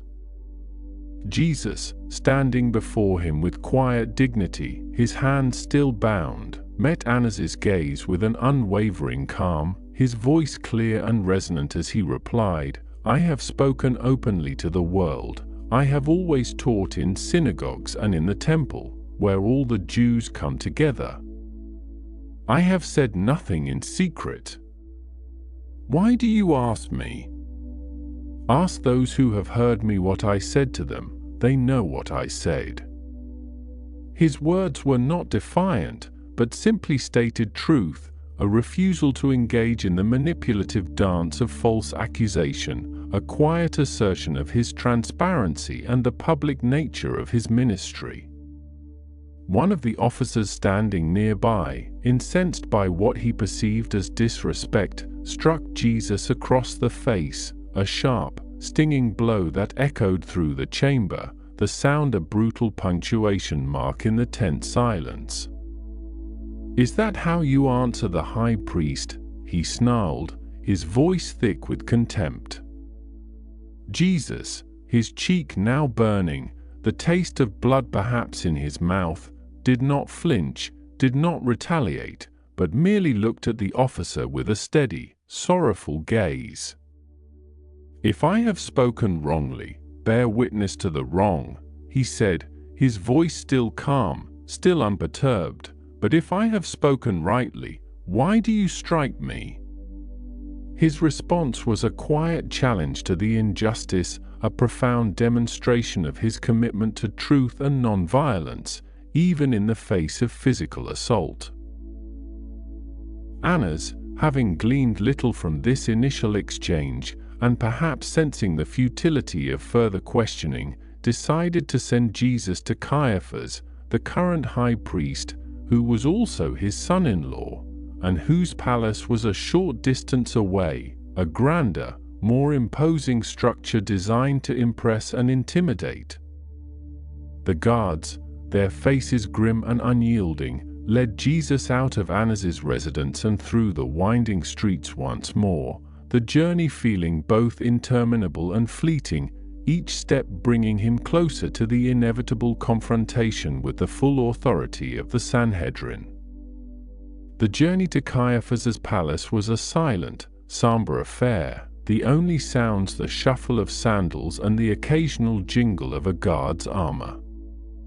The city was still shrouded in the deep indigo of pre-dawn, the stars beginning to fade as a faint blush of rose appeared on the eastern horizon, hinting at the coming day, a day that promised to be unlike any other. As they arrived at the palace, the sheer scale of the building was overwhelming, its massive stone blocks rising majestically into the sky, its entrance guarded by formidable doors that seemed to swallow the light. The courtyard within was already bustling with activity, a testament to the urgency and importance of the night's proceedings. Caiaphas, a man of imposing stature and stern countenance, was already presiding over an assembly of the Sanhedrin, the highest Jewish judicial and religious council, many of whom had been hastily summoned from their beds, their faces etched with a mixture of sleepiness and intense anticipation. The air in the council chamber was thick with tension, with the weight of expectation, and with the palpable desire for a swift and decisive condemnation. False witnesses, their faces contorted with feigned outrage, were already being brought forward, eager to offer their fabricated testimonies against Jesus, their voices rising and falling in a cacophony of accusations. One after another, they came forward, their stories often contradictory, their accusations flimsy and unconvincing. Some claimed he had threatened to destroy the temple and rebuild it in 3 days, twisting his metaphorical words about his own body into a literal act of sacrilege. Others accused him of blasphemy, of claiming to be the Son of God, a charge that, if proven, carried the gravest penalty under Jewish law. Jesus stood silently through it all, his gaze calm and steady, offering no defense, no rebuttal, allowing the torrent of lies to wash over him without comment, his quiet dignity a stark contrast to the frenzied accusations. Caiaphas, growing increasingly frustrated by the lack of cohesive evidence, by the inability of the witnesses to agree on a consistent narrative, finally rose from his seat, his voice booming through the chamber, cutting through the din of accusations. Have you no answer to make? What is it that these men testify against you? He demanded, his eyes fixed on Jesus, seeking a reaction, a word, anything that could be used to solidify the charges. Yet Jesus remained silent, his composure unwavering, his refusal to engage in the charade a powerful, silent protest against the injustice of the proceedings. Driven to desperation, Caiaphas, understanding the profound significance of Jesus' claims about his identity, decided to employ the ultimate oath, a direct appeal to the divine. "I adjure you by the living God, tell us if you are the Christ, the Son of God," he declared, his voice resonating with a solemn authority that demanded a response, for to refuse to answer such an oath was itself considered an act of defiance. The entire chamber held its breath, the air thick with anticipation, as all eyes turned to Jesus, waiting for his reply. And then, Jesus spoke, his voice clear and strong, cutting through the heavy silence, imbued with an authority that transcended the earthly court. "You have said so," he affirmed, his words a profound declaration, an unambiguous acceptance of the title, a direct confirmation of his divine identity. He continued, his gaze sweeping over the assembled council, "But I tell you, from now on you will see the Son of Man seated at the right hand of power and coming on the clouds of heaven." His words were a powerful prophecy, a glimpse into his future glory, a stark reminder of the ultimate judgment that awaited them all, a judgment far greater than any earthly court could render. Caiaphas, upon hearing these words, reacted with a dramatic display of outrage, tearing his robes in a theatrical gesture of horror, a traditional sign of profound distress or blasphemy. "He has uttered blasphemy," he cried out, his voice filled with feigned indignation. "What further need do we have of witnesses? You have now heard his blasphemy. What is your judgment?" The question hung in the air, a loaded invitation for condemnation, and the council, swayed by Caiaphas's impassioned plea, and perhaps by their own preconceived notions, responded with a unanimous roar of condemnation. "He deserves death," they shouted, their voices a chilling chorus of judgment, sealing Jesus' fate within the confines of their religious law.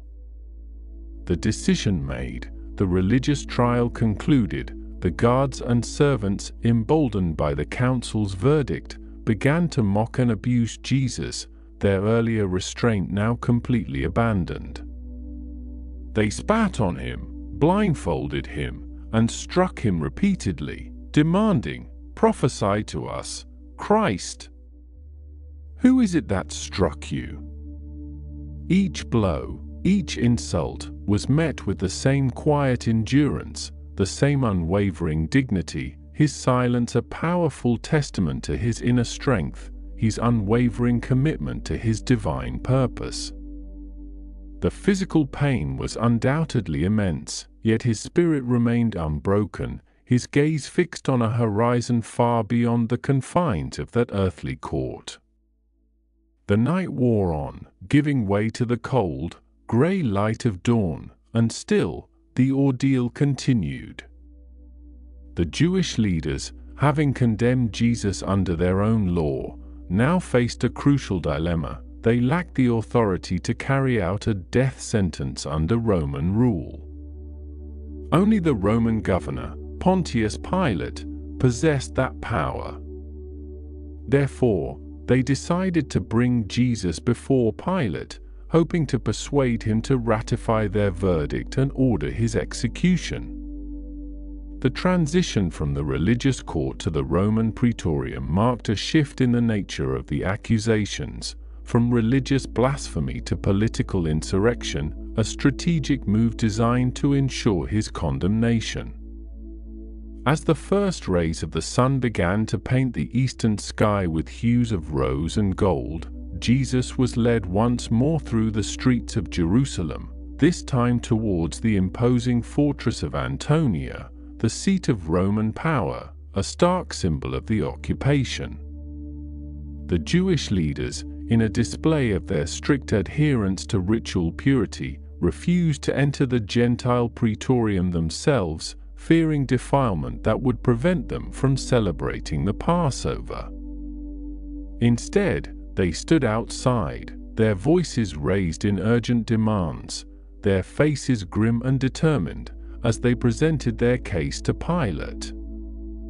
Pilate, a pragmatic and often cynical Roman governor, emerged onto the judgment seat, or bema, a raised platform outside the praetorium, his expression one of weary impatience.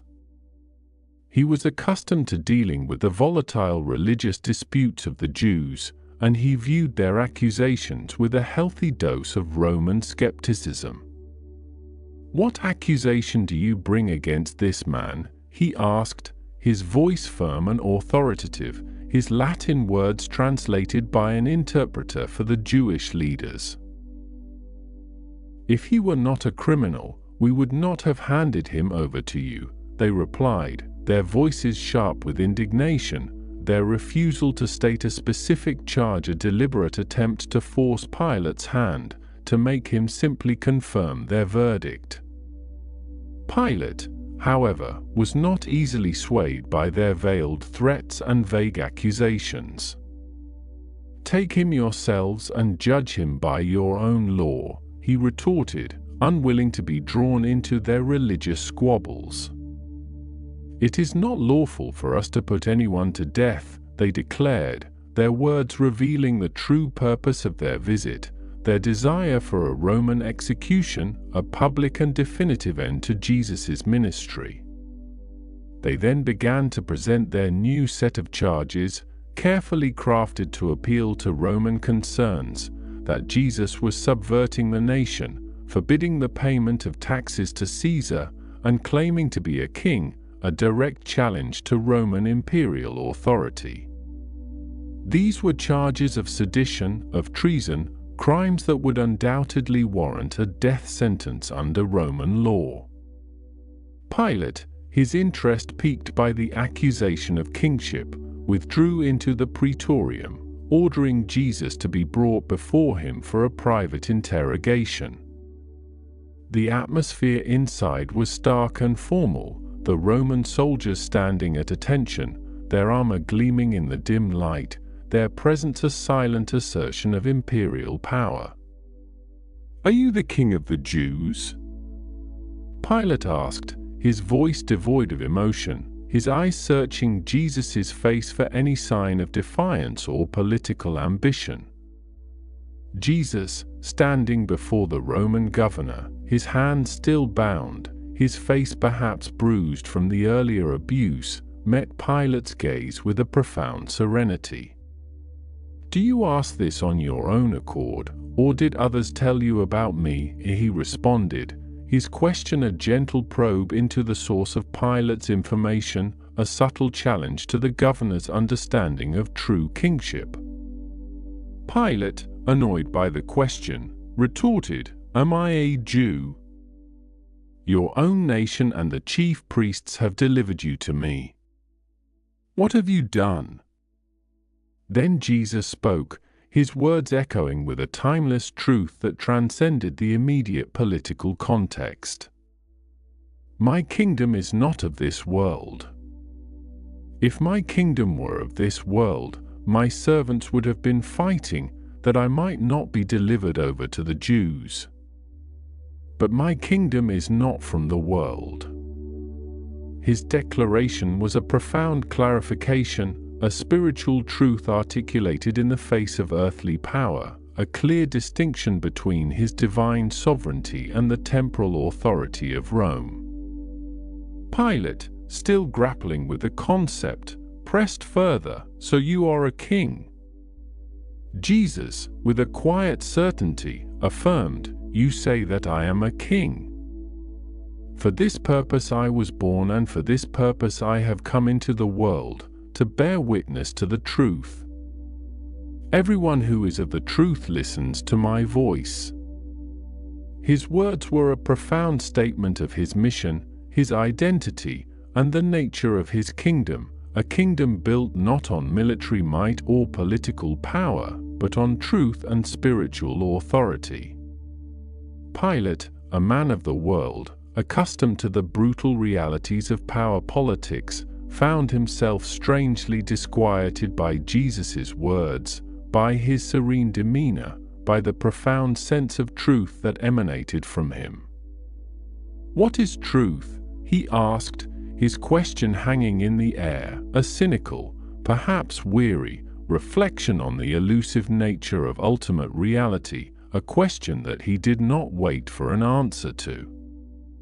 He then returned to the Jewish leaders, his voice conveying a clear verdict.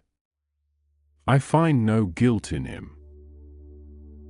The declaration, however, only served to inflame the passions of the chief priests and elders, who began to accuse Jesus with even greater vehemence, their voices rising in a furious clamor.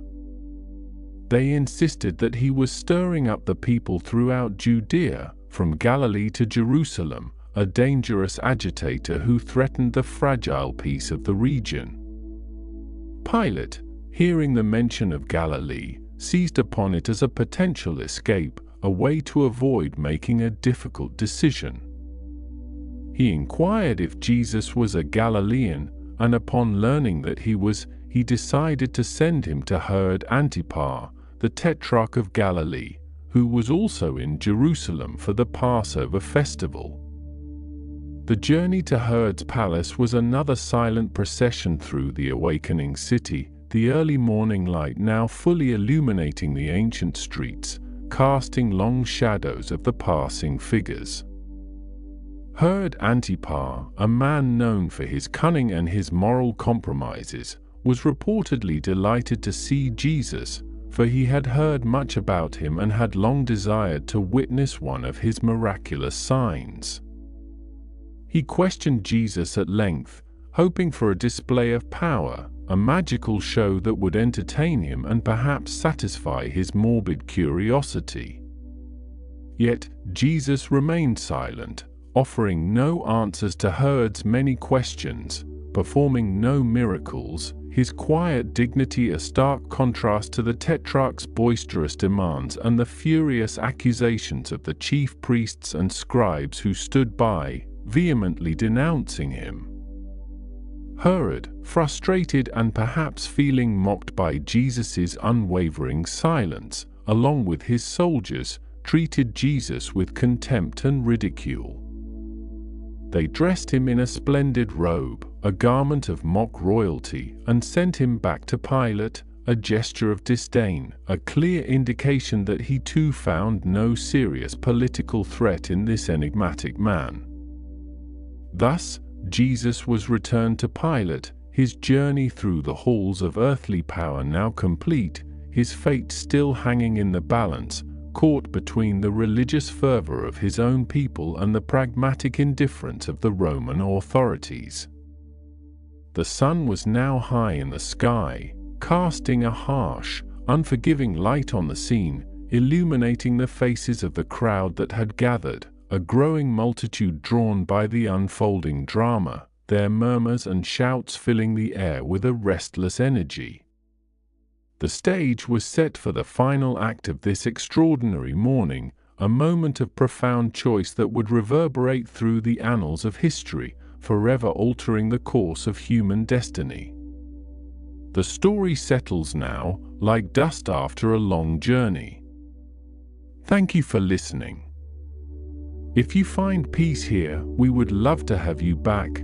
Tap subscribe so the next story finds you. Until then, sleep deeply and wake rested.